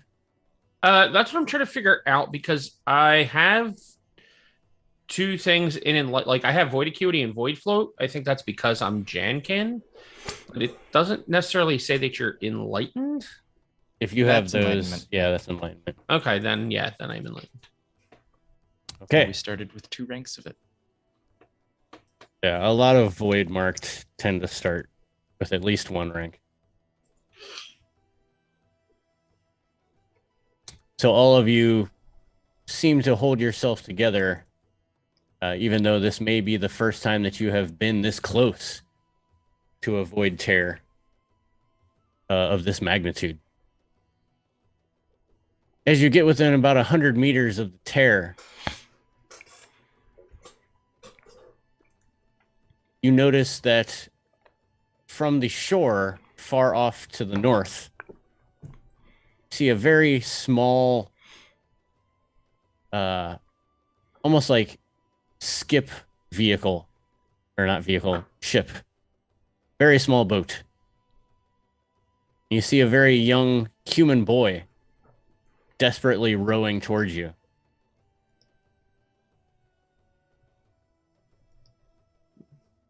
Captain, should we stop? For just a moment. And with mysticism, could I push the boat closer? Maybe lift it up out of the water and bring it up to our level? He is still some ways off. He is I'm saying, how desperately many trying meters? to a good 50 meters. He is desperately meters? trying to catch up to your large boat that is going down the waterway. Omesh, your discrepancies are your predilection.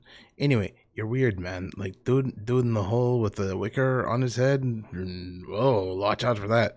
Boy in a boat rowing towards us. Yeah, sure, that's fine. That's normal. The boy in the Everyone boat has done roll nothing to me. everyone who's on the main deck roll observation. Can I get on the prow, like at the top? Since I'm watcher, I could probably have 360 view. I'm too Yes. busy. I'm too busy just admonishing Omesh's life choices to. I've got a 19. Wow. So that's a I'll roll. so that's an observation is Awareness plus observation. Oh yeah, hold on. I forgot to add awareness. 21. Jesus, I rolled a 12. 5 for Omesh. why am I here? And I actually had observation as a skill.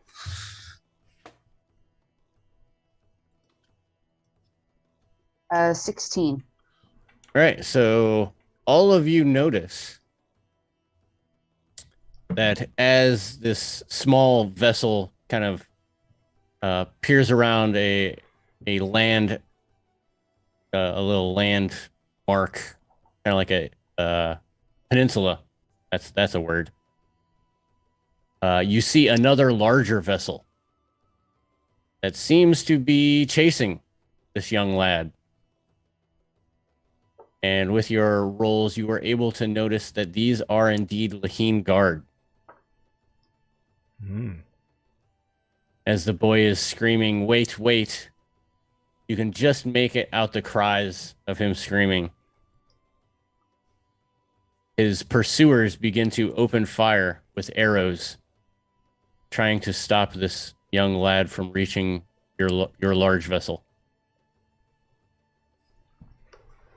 Oh no. The conundrum is, do you stop or do you continue on? I can get a potency 15 effect here to maybe get the distance closed a bit, moving him 20 extra meters per turn for 3 turns. Okay. While that is going on, Rejdin, roll me a d12 and add 3. 13. I mean, just a D12 plus 3. D12 plus 3. All right, so 13.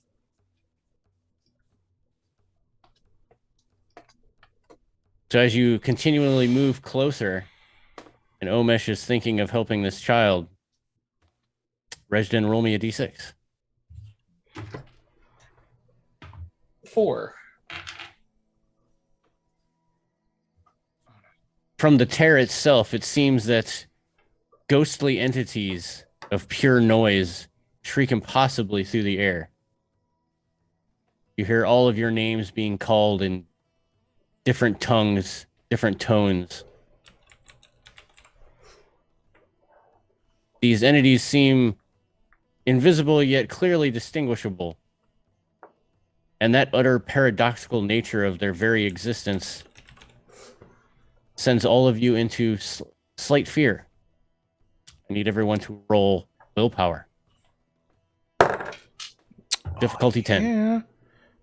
Busted that difficulty 10. That's a 7. I got a 10 on the die. I got no bonuses for willpower. All right, you are okay. Difficulty 10. I'm going to use a reroll. Remember, Omesh, no, you don't have your reroll until you get into the void. I have 9 Yes. total. 9 for Ramael. Rejdin did well. Sniffs, you did well. Omesh, no. 6. All right, so anyone who didn't roll a 10 or higher, roll a d6 and take half. And what, sanity? Yes. Okay. Uh, 1. are we like rounding up or down? What did you roll? 5. 2. This was like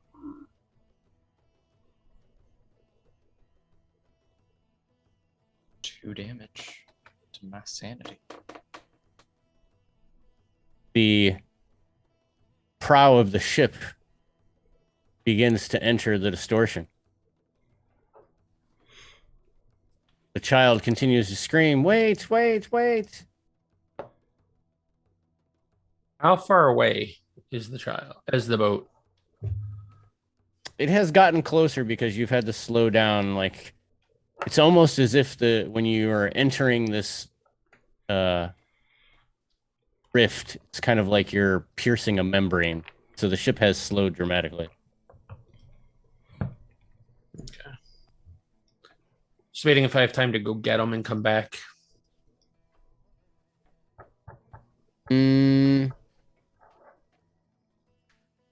Roll. And I can sprint at 28 meters. How fast can you swim? I can fly. I have aerial. I just never. I haven't divulged that trick yet until. So. Okay. So it's just a matter of if I think I could get there and grab him and come back. Roll navigation. I don't have. What is navigation? Either awareness or intellect. All right, so I'll use my awareness. So I've got a 13 minus 3, so 10. At the speed that the ship is entering, you're just going to be able to make it. All right, then I will do that.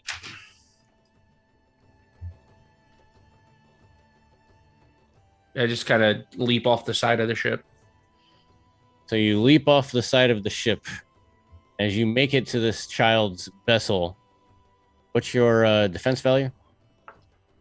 Little bastard. 10.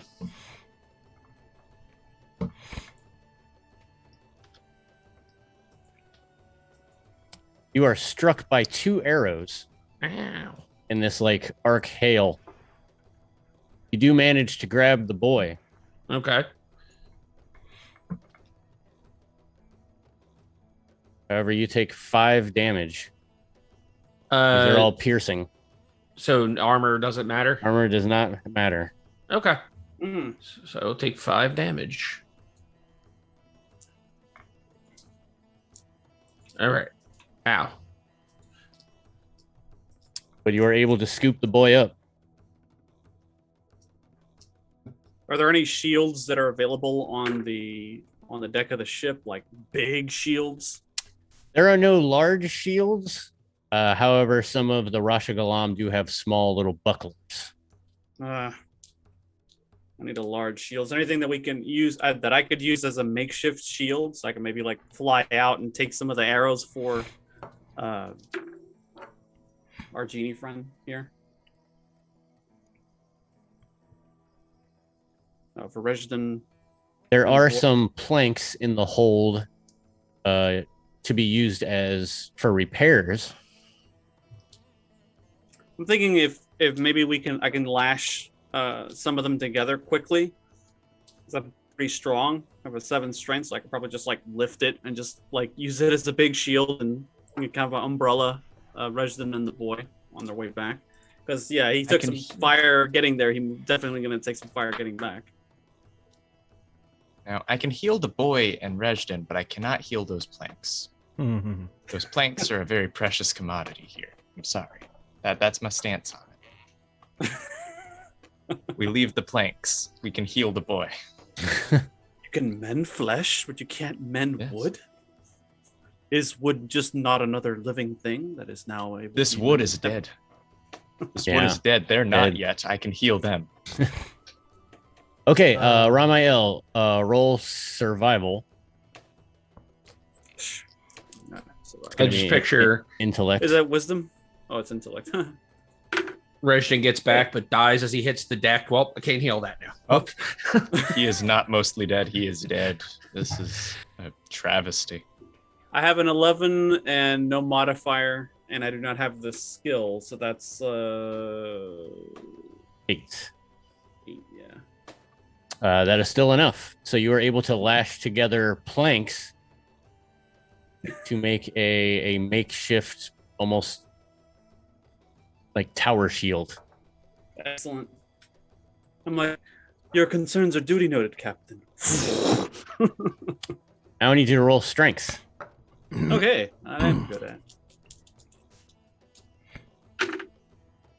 11 again, but this time I have a modifier of 4, so I have 15. All right. You are able to tilt it in any which way, and that does not impede your flight. Cool. And the torpedoes his way over there, and as he's getting over Rejdon and the boy, he just kind of pulls up the shield.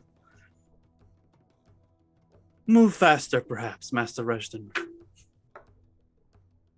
A couple of arrows do hit the planks, and they pierce through, but not far enough to injure you. But only like 2 or 3 hit it. Other than that, you are outside of the range. He'll escort them back to the ship and drop the planks off, and superficial damage.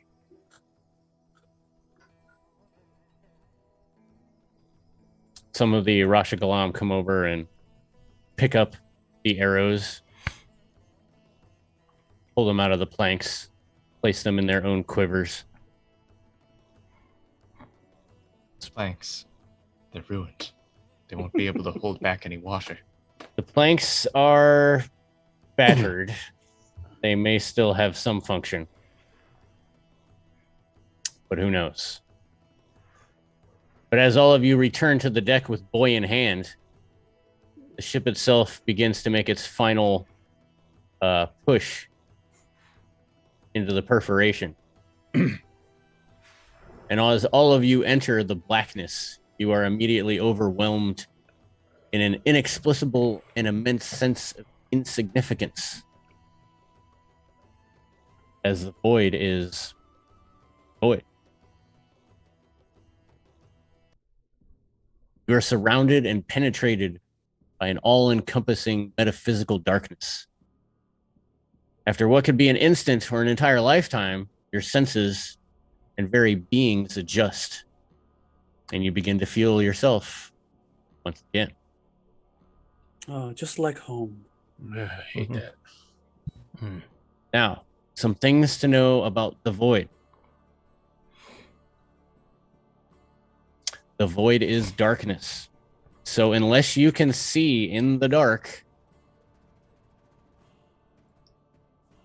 you can only really see about an arm's length away.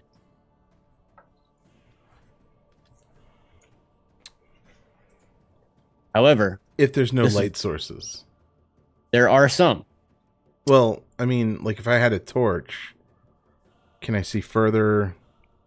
Because it's lighting. Yes. Okay. If you had a torch, yes. Okay. I didn't know if it was just like, yep, no matter what, you can only see 1 foot because it's the void. But okay, got it. You could see about 2 meters away. Got it. Okay, cool. The void still does kind of suck up all light. Oh, interesting. However, the void vessel you are on is equipped with almost like witch lights at different points along the sides of the ship. They almost look like wisps. Blue flame that allow you to see different parts of the ship, so you're not just walking across the deck in total darkness. So if you were to walk from one end of the ship to the other, it is very disorienting as you step almost into nothingness. You feel the ship underneath your feet, but you can't see it. And then as you approach the witch lights, you can see the deck. As you move further away towards the next one, again, the deck is encompassed in utter blackness. Unless you kneel down to look at it, you can't see it. Now, I have a magical solution to this. It'll take me 30 minutes to set up, but I can give moderate illumination to 30 meters of ship through mysticism. If you wish to do that, you can. Wonderful. Difficulty While 13, Omesh and is I getting rolled his... 13. Was that 13? It's difficulty 13. I rolled a 13. All right. So how do you want to do this? The middle of the deck, From the middle of the deck outward. okay. That's a good amount. You said 30 meters, right? Mm. That will encompass the entire ship. Ship's only 15 meters long. However, it doesn't seem like your light penetrates anything outside of the ship. As many of you look out, expectant to see waves or these so-called currents that these navigators speak of, you just don't see anything. It's just utter blackness. Every now and again, you'll get a sense of, and even some sounds that seem like water, but they sound more viscous, as if the boat were floating through oil. You don't hear any churning. You don't hear any splashing. But every now and again, you can get a sense of movement. Can't tell if it's something, the void itself.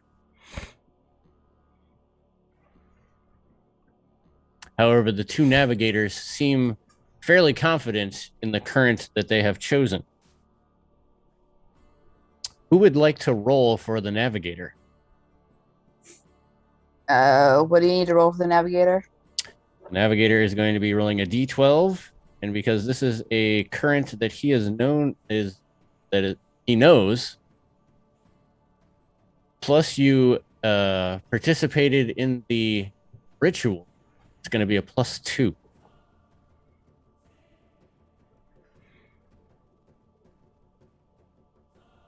So a D12 plus 2. D12 +2. Is there any bonus for the Navigator being a void guide specifically? Let me double check. I'm gonna keep doing this until I get an answer. Yeah, like maybe he gets advantage, so he rolls 2d12 or something like that. Would be useful.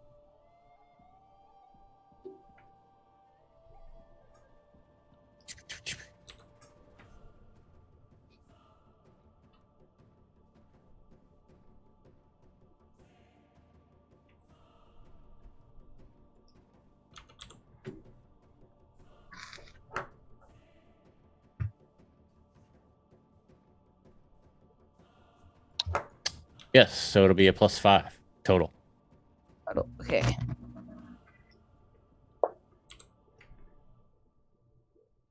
That is a 12. Okay, so the current that he has chosen seems fairly quick. It's fairly strong. And it seems that your journey seems to be going fairly well. However, it's very difficult to tell time in the void, as many of you know or have heard.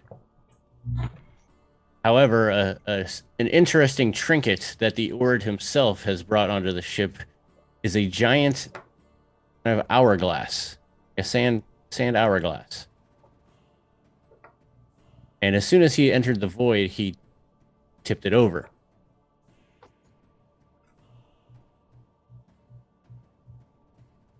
How do the navigators appear to be navigating exactly if they don't have like ways to tell what's out there? Are they just kind of like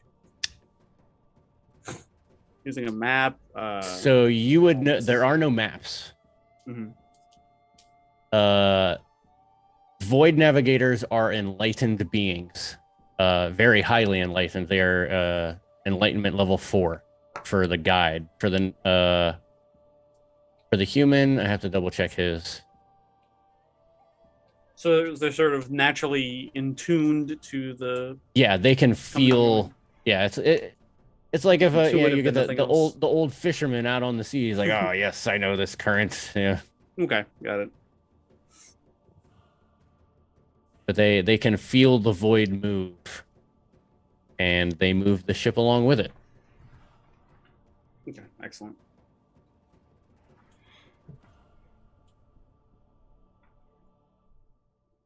So things seem to be going fairly well. The crew seems very calm. The ride itself doesn't seem to be that choppy, if that were a thing in the void. You don't see anything. However, this child is kind of running around the deck, like peering over the side, and he goes up to the bow, and he's looking over the edge. He's just running amok, kind of. It's like asking some of the crew questions. How old is he? He is a teenager. Hey, kid. Yeah, What's your name? my name. Why do you want to know my name? You're on our boat. What's your name? I don't know if I should tell you my name. Let's put it this way, kid. You have two choices. You can give us your name, or you cannot. Those who do not give us names go over the boat or go in the hole with the weirdo with the wicker mask. Okay. My name's Adnan. Adnan. Adnan. Is that your first name? Yeah, Adnan. Why were you Add being it. I don't know how to chased? spell it, but that's my name. Do you have a last name? I don't think so. No, well, adding on the chased. Why were you being chased by the guards? I don't know. Kid, I'm gonna throw you overboard if you say I don't know one more time. I don't know. He goes to pick him up. I really don't know. Mm-hmm. And why are you coming after us in our boat in particular? Because I'm trying to get out of here, and you guys seem like you were leaving. There were half a dozen other boats. Okay, fine. Anyway, I Can I make an insight check? don't believe you, and the guy in the wicker mask downstairs is a little less conspicuous than you are right now. Can I make a intelligent awareness, some kind of check to inside this kid? Yeah. Observation. Roll. No, it's not gonna be observation. It's gonna be inquiry. Intelligence inquiry. Yep. Uh,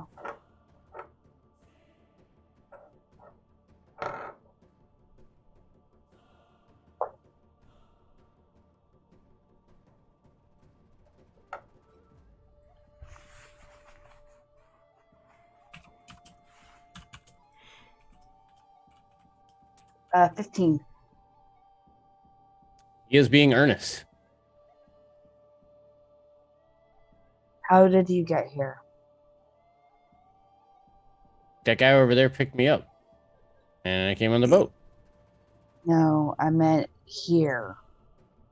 And he looks around. No. I think what they mean is, how did you get there in town? I live there. You do great. And what were you doing? And why did the guards come after you? I really don't know why they came after me. You mean like What were you doing 5 minutes before somebody? Hey, get that kid. I was in a bed, Uh-huh. and there was all these weird people standing around me, and then this guy, he like walked through this like weird shimmery. It looked like somebody tore a hole in my wall. Oh, that's different. What And then planet are all of you a from? sudden there was like screaming, shouting. I don't know where the other people went, but my mom died. And I ran.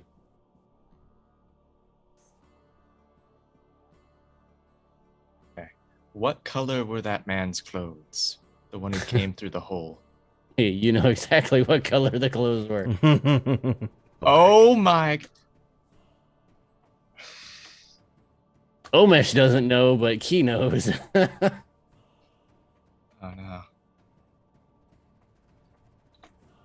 And Omesh is asking, "Wait, what color were the clothes? What did he look like? Please, describe." I mean, it was kind of creepy looking. Like every now and again, it was almost like he was like very stoic.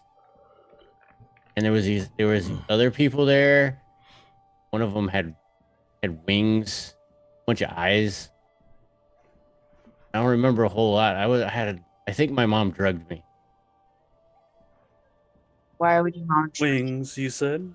Eyes. have parents take care of their kids? I don't know. The light bulb turned on in Key's head.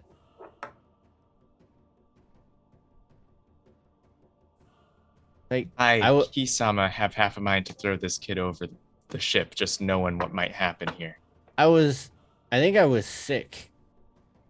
Hmm. I don't remember a whole lot. Well, you'll be safe during the voyage. I will make sure of that. And Omesh looks around to the crew to make sure they're getting the message. We will drop you off at the port, and then you will deal with yourself there. What do I do while I'm here? Can I do I get to swab the dick? Yes. He will a high excitedly honor. go and grab like a You- bucket and a brush. If he can see it. Hey, he's putting himself to work. Good for him. Pulling himself out by bootstraps. Anyone who is talking to him What? that is void sensitive, Yeah, I'm not talking, but I'm listening. I'm void cognizant out to 60 meters. this kid Yeah. is spewing void. I was gonna say I have void Good thing, acuity. Like there's the void around you, which is going off like anyways because you're in the void. Hmm. But now that you're in the void and this child is around, it's like it's like standing next to a light that's bright next to an even brighter light. Oof. Speaking of spewing the void, just as a quick checkup, how is Bianca doing? I know something happened with Bianca weeks ago with the void. I remember that. Something about walking through water and contracting a void something, if I remember correctly. Walking through water. We were... Oh, that's already done and gone. That didn't last that long. Alrighty.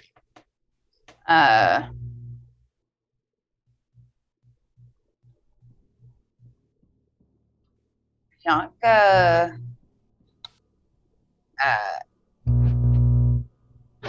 looks absolutely fine and normal. You know, she looks calm. You know, uninterested as she always appears to be. But if he was paying attention, he would notice that she is just tapping the hilt of her knife a little bit more. Has like her hand like by the hilt, but just like, oh yeah. Anticipating violence again.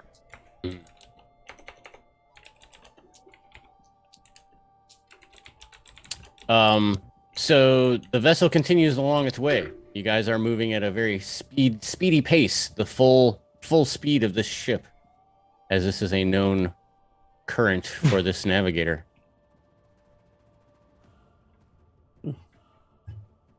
He shouts, the small Ord shouts across the main deck. He says, "We're coming up on an interchange. Brace yourselves." Mm-hmm. And I need Bianca to roll a D12. No. Yeah, a D12. Add anything into it? Nope, just a D12.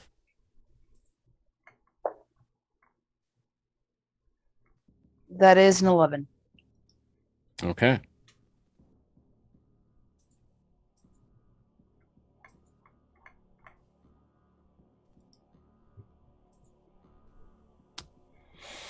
At the interchange, the Ord is able to easily slip into the next current.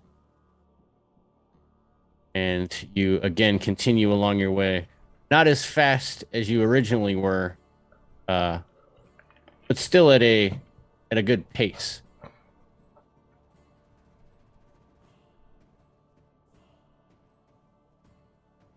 See, many of the guards are kind of on edge, as many of them have never been in the void before. Need everyone on the deck to make observation. Everyone, wait, observation. because of the darkness, everyone is going to be at a negative. I don't remember. 3. All right. So I got a 10 then. Don't add my Total. observation score then. A total plus any bonuses for the extra eyes. I got a 7 after it is all said and done. I got a 10. So all of you, at first, you don't think that you see anything, and it's more of an internal feeling, like your spider senses are tingling. You all feel the presence of something that just shouldn't be there. Doesn't seem like anything is stopping the ship from moving. But then you see a couple of the crew start grabbing their heads as if they're, starting to get migraines. A few of them start to moan and almost like lunatics in terror. There something like a void emanation within 60 meters, like something that's changed for those who have void cognizance and similar abilities? There is not.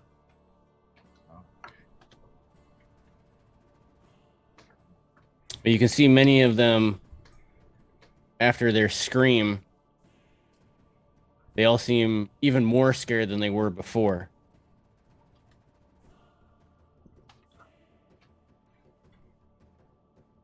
But all of you are fine. And the journey continues. Now, since no one has asked, I will tell.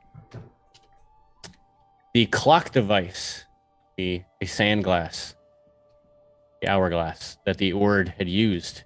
This is something that void travelers use to help keep time of the day. Because there's no sun.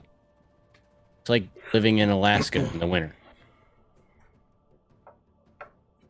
So this is how travelers of the void mark the beginning of their and end of their day, so that they know when to sleep, when to eat, when shift changes are good.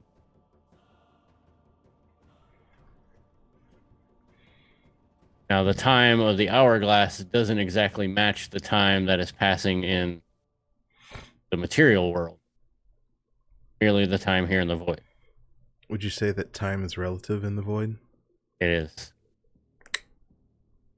Now, one whole hourglass is equivalent to 1 day.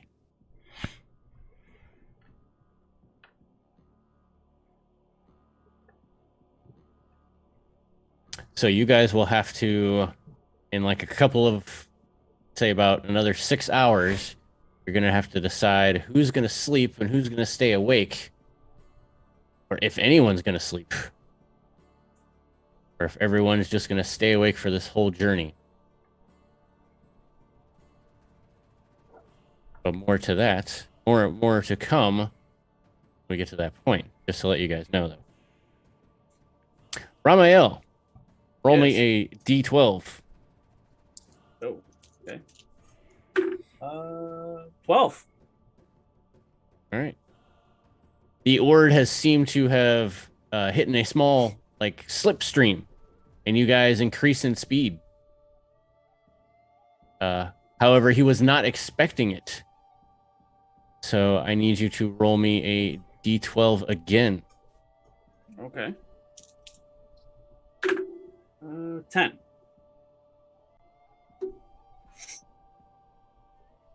Because of this increased speed, he was focusing more on controlling the ship and not what was in front of him. As the void passes by you, you start to see something floating through the blackness, almost in strange, impossible shapes. Geometric shapes that just should not exist. You start to hear sounds, sensations that are just unexpected in any void traveler's mind. What were we going to say, Ramael? Oh, no, I just said excellent.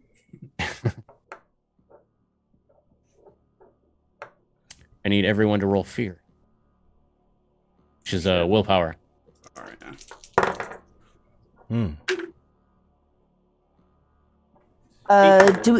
Do we roll again if we roll a 12? Mm-hmm. Yes. Got 15. I got a 12. And do we add that all together? Yes. I have a 10.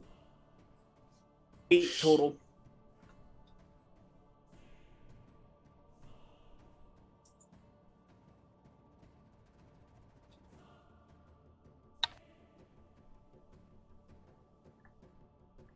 What do you got, Bianca?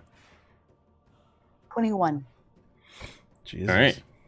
So Sniffs, Bianca, Rejden, and Omesh, these strange, if you were in the actual cosmos, which you've never been in, you would imagine these to be like strange meteorites, or these shapes are just too complex. Maybe Sniffs has some mathematical formula to like tell you exactly what they are, but to everyone else, you just can't understand them. They're so non-understandable, Ramael. Would you say non-Euclidean? Yes, they're so non-Euclidean. It's a 4-sided cube. What the fuck? Ah! Choose a number between 1 and 2. 2? You lose 1 rank in willpower. Holy shit. Oh wow. Okay. So I go from Key's like, what 3 the fuck to 2. just happened? I go from 3 Why? to 2 right now. Is that I'm permanent? so glad it wasn't me. Oh my Or is god. that Right? Ah, As this happens, Ramael knows that like his willpower has been depleted, and just you almost start to cry. And this is something that has none of you have ever seen Ramael even show the inkling of emotion. Everyone roll willpower again, except for Ramael. Oh, it's beautiful. It's so beautiful. Damn it. 5. 11. And I'm scared now. The void fucks you up. 8.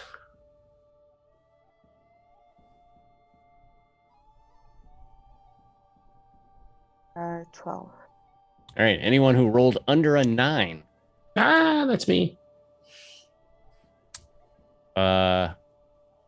So Rejden and Sniffs, go ahead and roll me a d12. 9. Now. Say 22. What? I rolled a 12. Oh,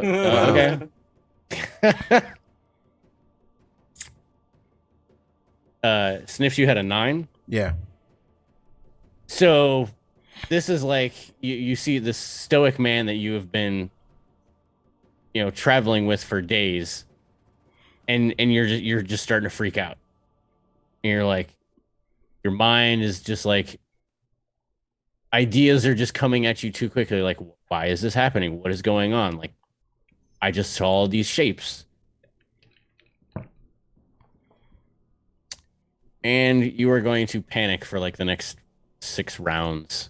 So for like the next 6 minutes, you're just like,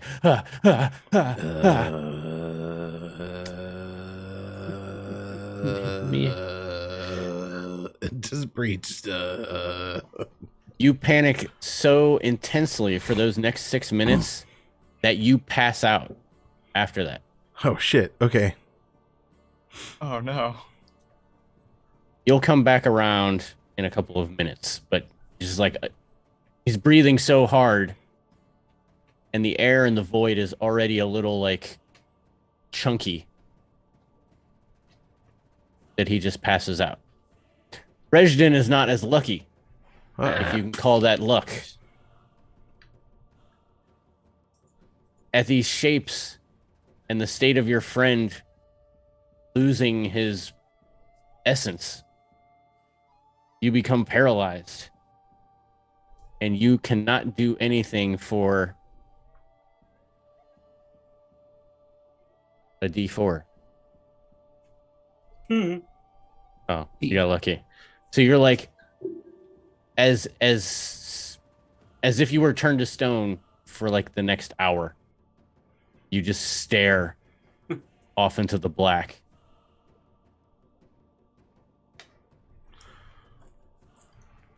You also lose 3 sanity points. Both of us? No, just Resden. Oh, Resden. Got it. Okay. Fuck. And I need you to make a madness roll. How do I do that? We haven't had to do madness yet. Oh, let me look up madness and I'll explain it 100%. Madness. You're going to roll willpower at a modifier. Like I set the difficulty. And, or no, madness is just madness. So roll a d12. 11.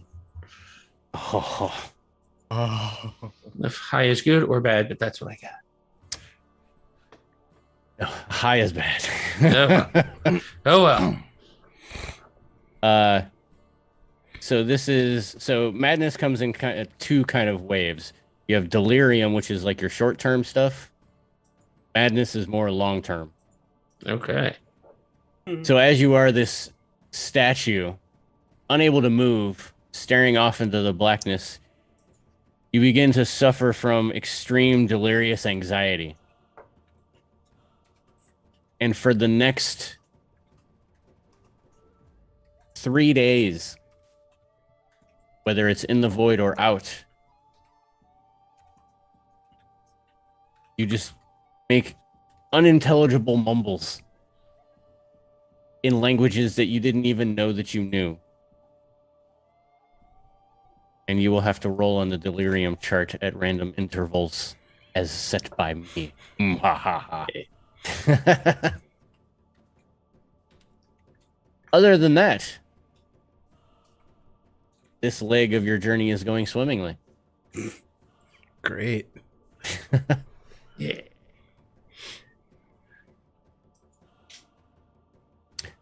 Who would like to make the next navigator's roll? I would, please. All right.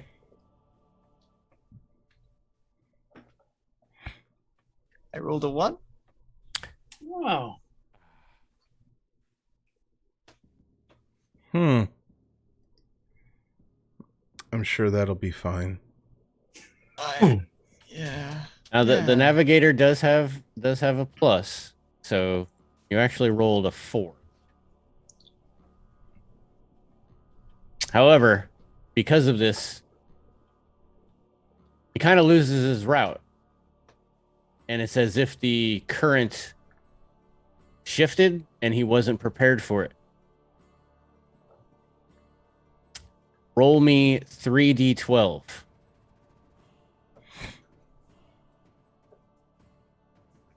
Two, a 10, and a 4. What's the total? That is 16. 16. 16.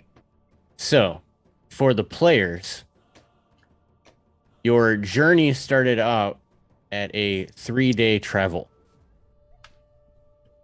Now add what you just rolled. It's 19 days. It's going to take you 19 days to get to where you wanted. Fuck. Damn. For every 3 days, everyone will have to be making stamina checks to make sure that the void doesn't destroy your body. Oof. Don't like this. Now, anytime that the navigator rolls well and gets another like speedy voyage or a regular like fast current, you can take time off of that. But right now you are sitting at 19 days left. Oof. Gonna be rough. It's going to be rough. All right. However, it is nearing the end of the first day of travel. It doesn't seem like it's been that long. But that hourglass has gone through its whole sandiness, and the last few grains are about to drop. How are you going to handle sleep? And or do you want to switch out your navigator for the human and allow the Ord some rest? Seems wise. Or keep Yeah. the Ord on and allow the human to rest? The human doesn't need to rest. The Ord needs to rest. The Ord rest for a little while, and then they can swap off Yeah. in like 6-hour intervals. All right. So halfway through a day, I will ask you if you want to swap out.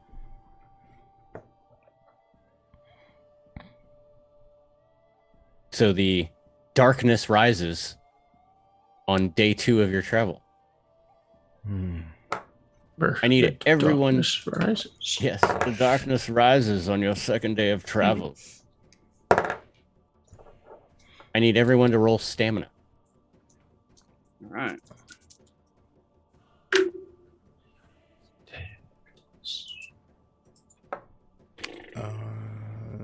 Oh, sweet. I got a 12 Total. total. All right, 12 for Rejdin, 19. 19 for Sniffs. Nice.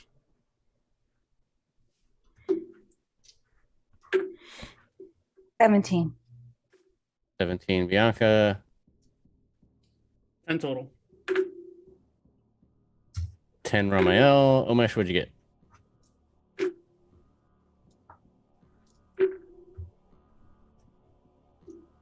Omesh, I think you're muted.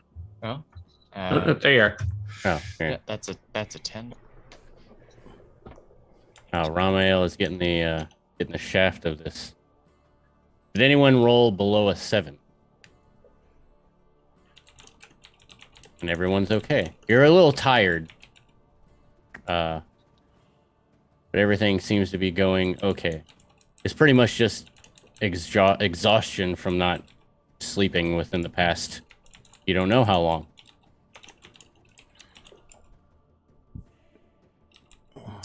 But the Ord is now resting in the crew quarters, and the human is now at the helm. Rejdin, give me a D12. Or, I'm sorry, a D6. My bad. E6. No worries. A 6. Okay.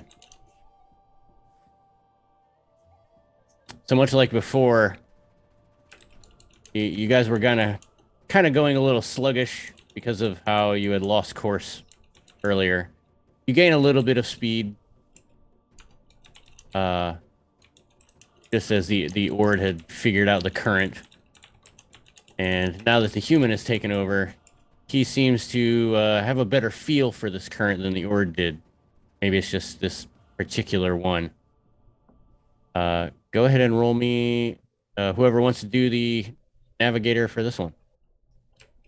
It's going to be a D12 plus 1.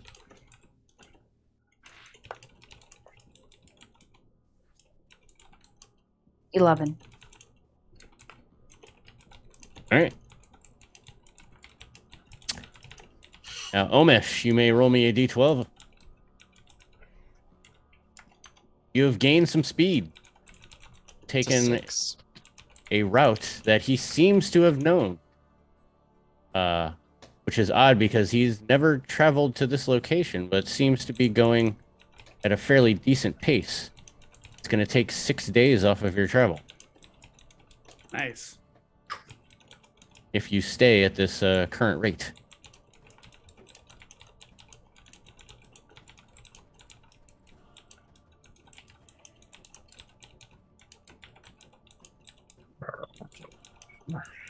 Now, in the time that you've spent on the ship, none of the crew have really said anything. They've gone about their duties.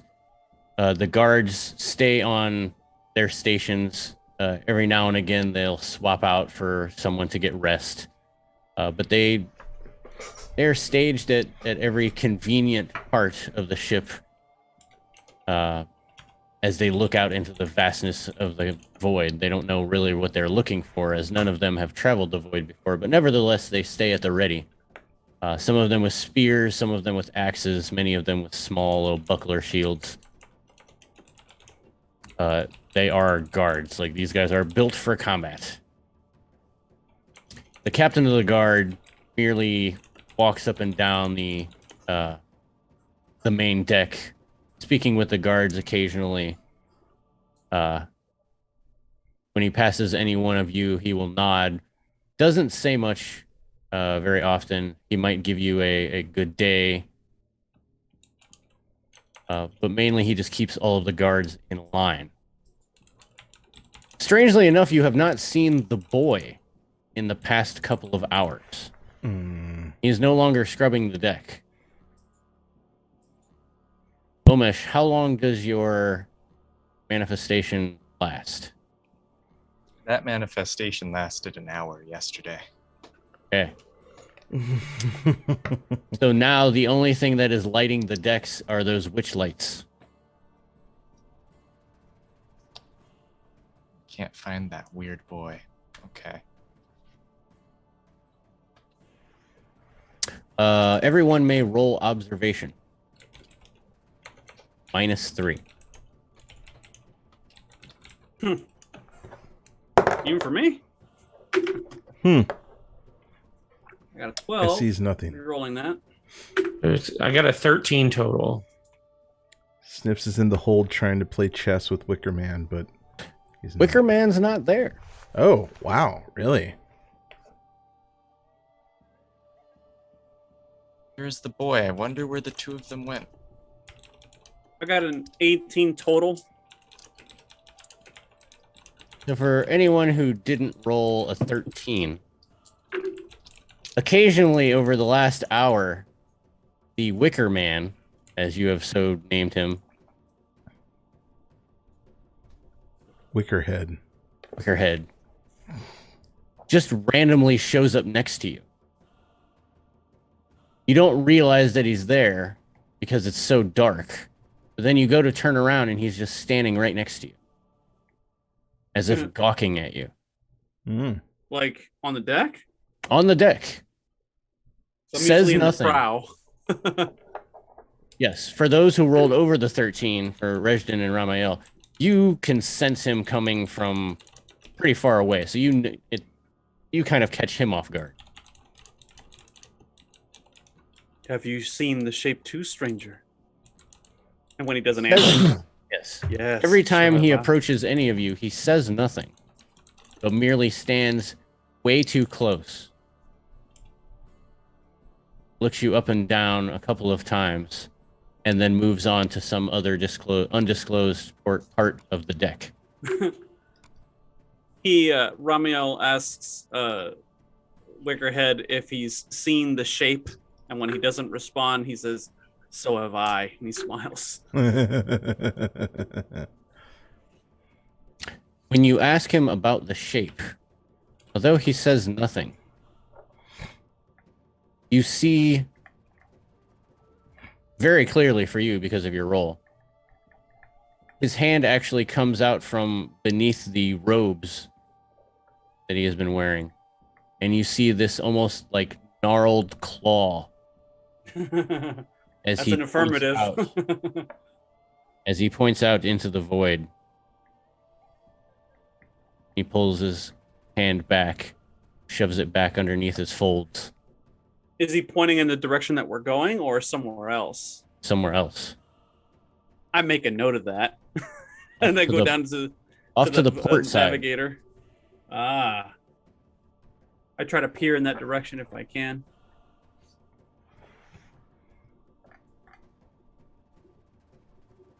Roll observation -6. Fuck. Trying to see at a very far distance.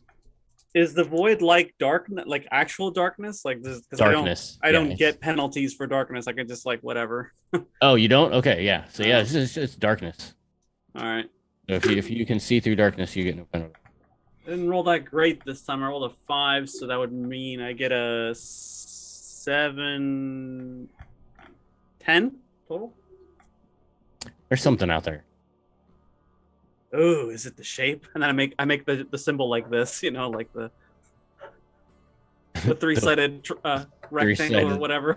Three-sided rectangle. Three-sided pyramid. He says nothing. Hmm. Merely turns around and walks away. However, because you did notice it, I will give everyone some bonuses on this next roll. Nice. Very quietly, as the ship continues on, almost as if a recreation of the Titanic, comes a very large looming shadow of a colossal, ghostly, mindless abomination. It makes no action towards the vessel, but as the Navigator did not see it, it comes in close and kind of like scratches along the side of the ship.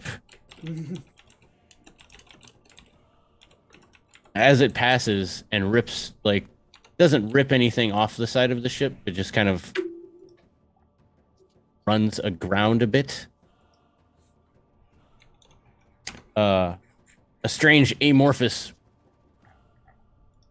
piece of it kind of pops off. Almost like gelatinous people. Mhm. Oh.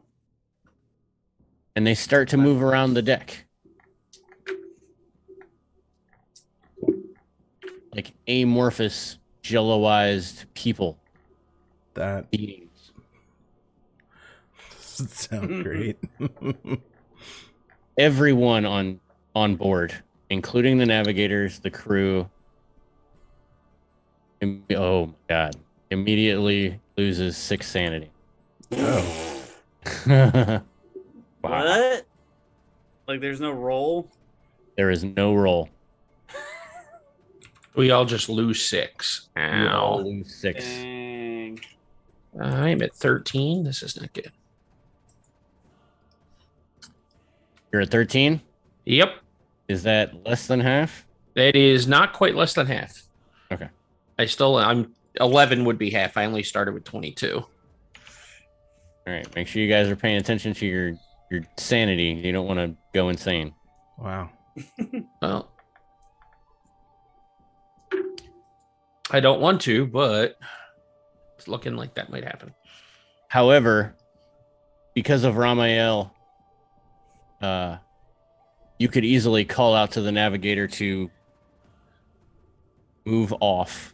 Right? Yeah, I was gonna say if Wicker had pointed something out and I saw something headed towards us, it'd be like, hey, ghost ship with ectoplasm people.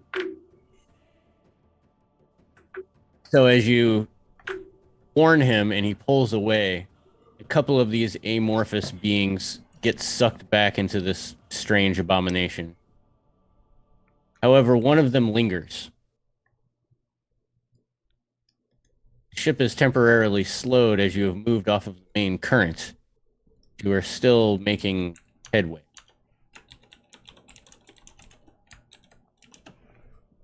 Would it be possible to use forces on that shadow person to fling them back onto whatever we would. collided with? It would be. It would be.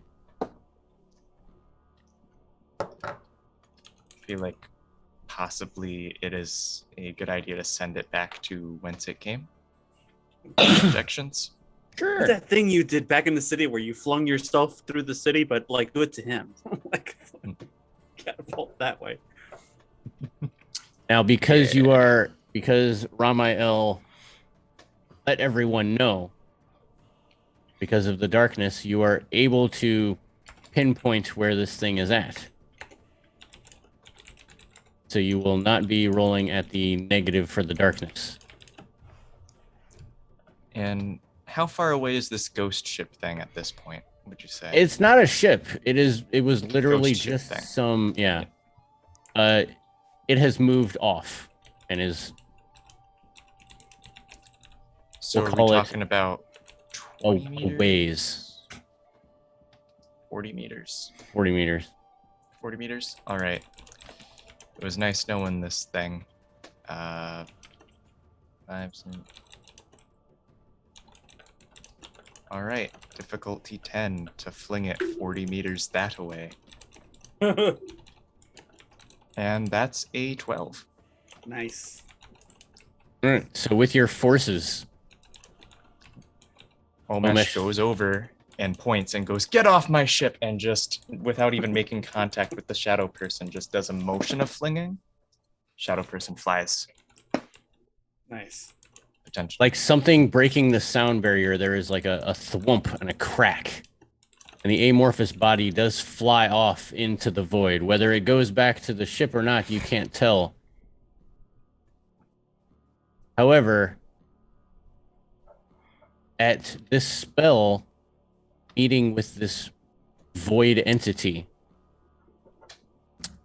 the tiniest of the tiniest of perforations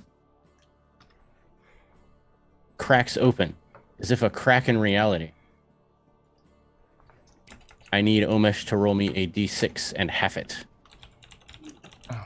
What did you do? That's a 2. Okay, roll me a d6 again. That's a 6. I angered it somehow. I don't know.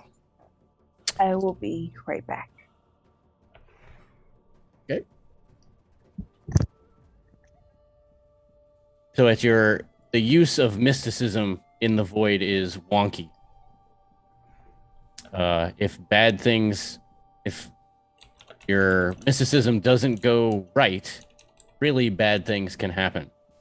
When it does go right, only tiny bad things happen. In this case, when your spell hit with a creature of the void, it made a tiny crack in the void. Tiny, tiny, tiny. Really, really tiny.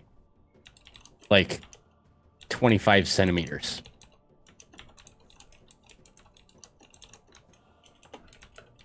It's almost undetectable.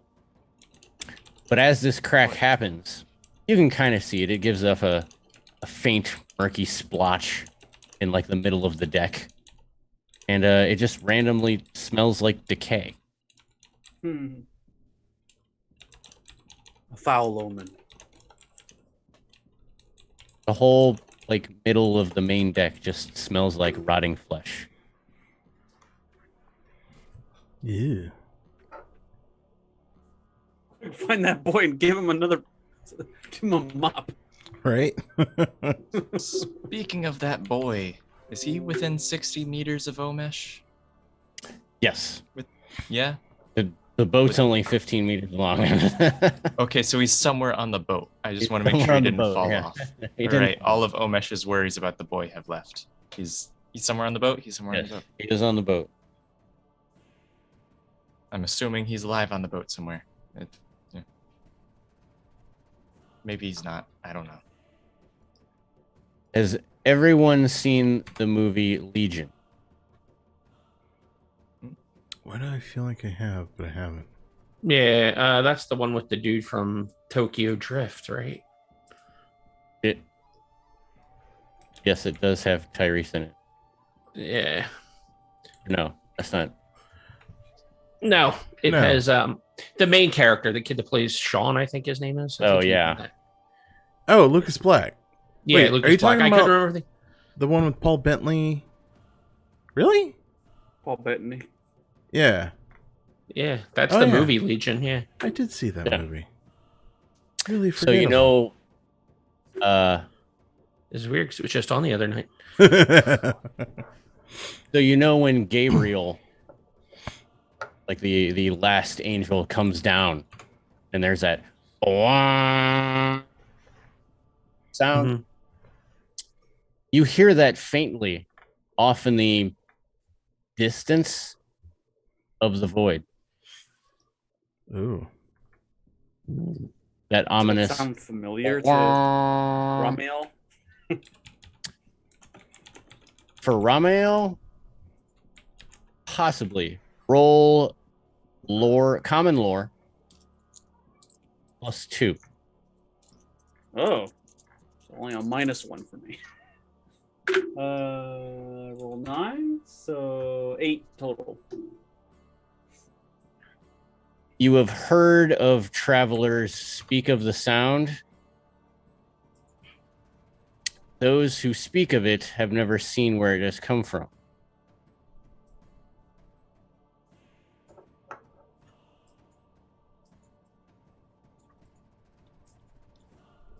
What do I know about it? Like, is it a warning? It is or- said to be a bad omen. Oh, shit. But again, those who have heard it have never seen its origin. We need to correct course immediately. He informs Omesh or the Navigator, whoever's closest. Well, we're not going to be able to correct course tonight because it's the end of the night. We're just going to have to wait and do it next week. No. So with the sound of something looming in the distance, bad things may occur. Is it a good omen? Is it a bad omen? Who knows? Because as I said, only those who have heard it have lived to tell the tale. Oh man. But this is where we will leave you all this evening so that we can dip up out of the void and head back to our real lives. Gasp. But not next Thursday. That's what used to be. Next Tuesday. I still have my games all mixed up. We will continue our story in hopes of solving the mystery and getting out of the void with our sanities intact. But if you guys are looking for other terrifying tales, make sure that you check out Cult Divinity Lost on Sundays.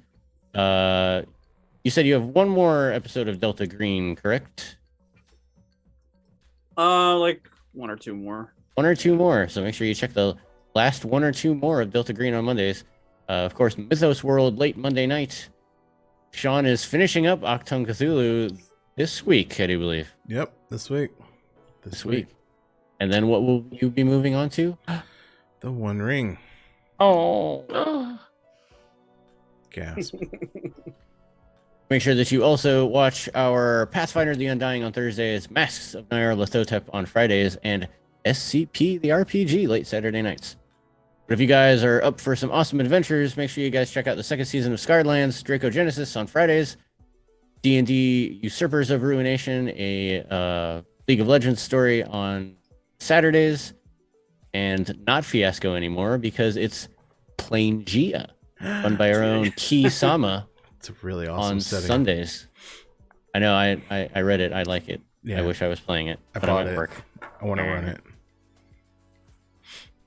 But yes, remember to check out our website, vorpaltales.com, and check out the calendar as a lot of things will be changing within the next week or so. I know Plaingia was not on the schedule, and it is on there now. A lot of games will be finishing up, including our own, within the next week or 2. Gasp. I know. I don't even know what's going to be run after this. So confused. But yes, check out our website, vorpaltales.com. See all of our social media links, our recaps maybe, and links to our partners and affiliates. Yeah, I'll get there someday. Please check out our affiliates, purchase awesome stuff, and help support us all in the same process, because sharing is caring. But players, let the audience know the next time that they can catch you and the cool things that you guys do outside the show. Hello, I'm Kisama. You can find me on Twitter at TrueKisama, and I've been Omesh. You can also find me on Thursdays for our Mage the Awakening finale, on Friday for Masks of Nyanya, and on Sundays That's where I will exactly be how running. that's pronounced. On Sundays where I'll be running Plaingia. Go check it out. It's cool. I'm also behind a Denny's near you. Creepy. Hey, I'm Eric, online at Modern Recluse. You can catch me again next week on Monday for Delta Green. Hi, my name is Ray Alexa. You can find me here again on Saturday playing D&D with Dwayne. Hopefully, if he's there. I will And then be again, and then again, on back here on Tuesday. Cool. Hey, I am at Space Lord PJ's. Running the Wednesday games. Tomorrow we'll be finishing up Acton Cthulhu, and then the following week we will be doing Zero Session for the One Ring. It should be pretty exciting. So yeah, look forward to it. You sound so excited. I'm tired, and I've been reading the book all day, and it's still sort of settling in, and there's that apprehension of like, holy shit, I have to run a brand new system that I'm still not aware of and still don't have like stuck in my head. Luckily, it's like threshold numbers and successes, so it's not that far off. It's just a matter of like getting everything locked in correctly. So should be fun. I'm Dave. I have played Rejdon this evening. You can find me on Twitter at TwinDeadTweets. You can also catch me normally here on Fridays as well for Call of Cthulhu Massive Near Lothotep. And then every other Saturday on Carrying Comfort, where I am running Displaced and Disorderly, a Cyberpunk Red story. That next session will be on the 6th of November. That is correct me if I'm wrong, that is your first time running? That is my first time running a stream game. I mean, I've been GMing stuff for a long time, but this is my first time running on a stream. Awesome. Make sure everybody heads over there and gives him all the support he needs. Should be awesome. And make it very chaotic. But now with that out of the way, we must talk about everything that we do for the Rider Dies. Because it's vote time. So remember, vote for your favorite player of the day, even though all we did is a bunch of rolls and lose our minds. These re-rolls are going to help in our travels through the void. Remember, we still have 13 days left. If you want, because we are going to be in the void for at least another session, maybe 2. Oh no. I know. Depending on how fast you guys get out. Whoever is rolling for the Navigator can use their votes to re-roll for the Navigator. Oh, cool. Nice. And then for those who are in chat, if you are voting for your player as well, now is a good time to do so because chat votes help regain sanity. Please donate to your local sanity charity today. Yes, so same order. Votes. Key. I would vote for everyone for just gaslighting Omesh about the man in the story. Just like with Bianca being like, no, there's no man, and Sniffs just being like, yeah, there's a man, and Ramiel just watching. Just cracked me up the entire time. But my singular vote has to go to Ramiel for the shapes. And being obsessed with the shapes afterwards. The shape is everything now. Nice. Thank you.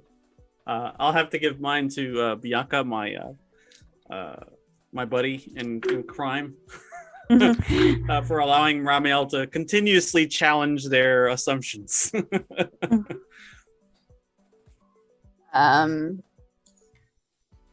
I think my vote goes to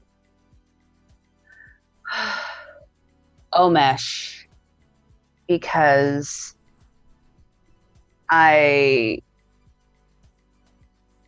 just was so delighted in that same similar scene that Key was talking about. Just like how like absolutely no. He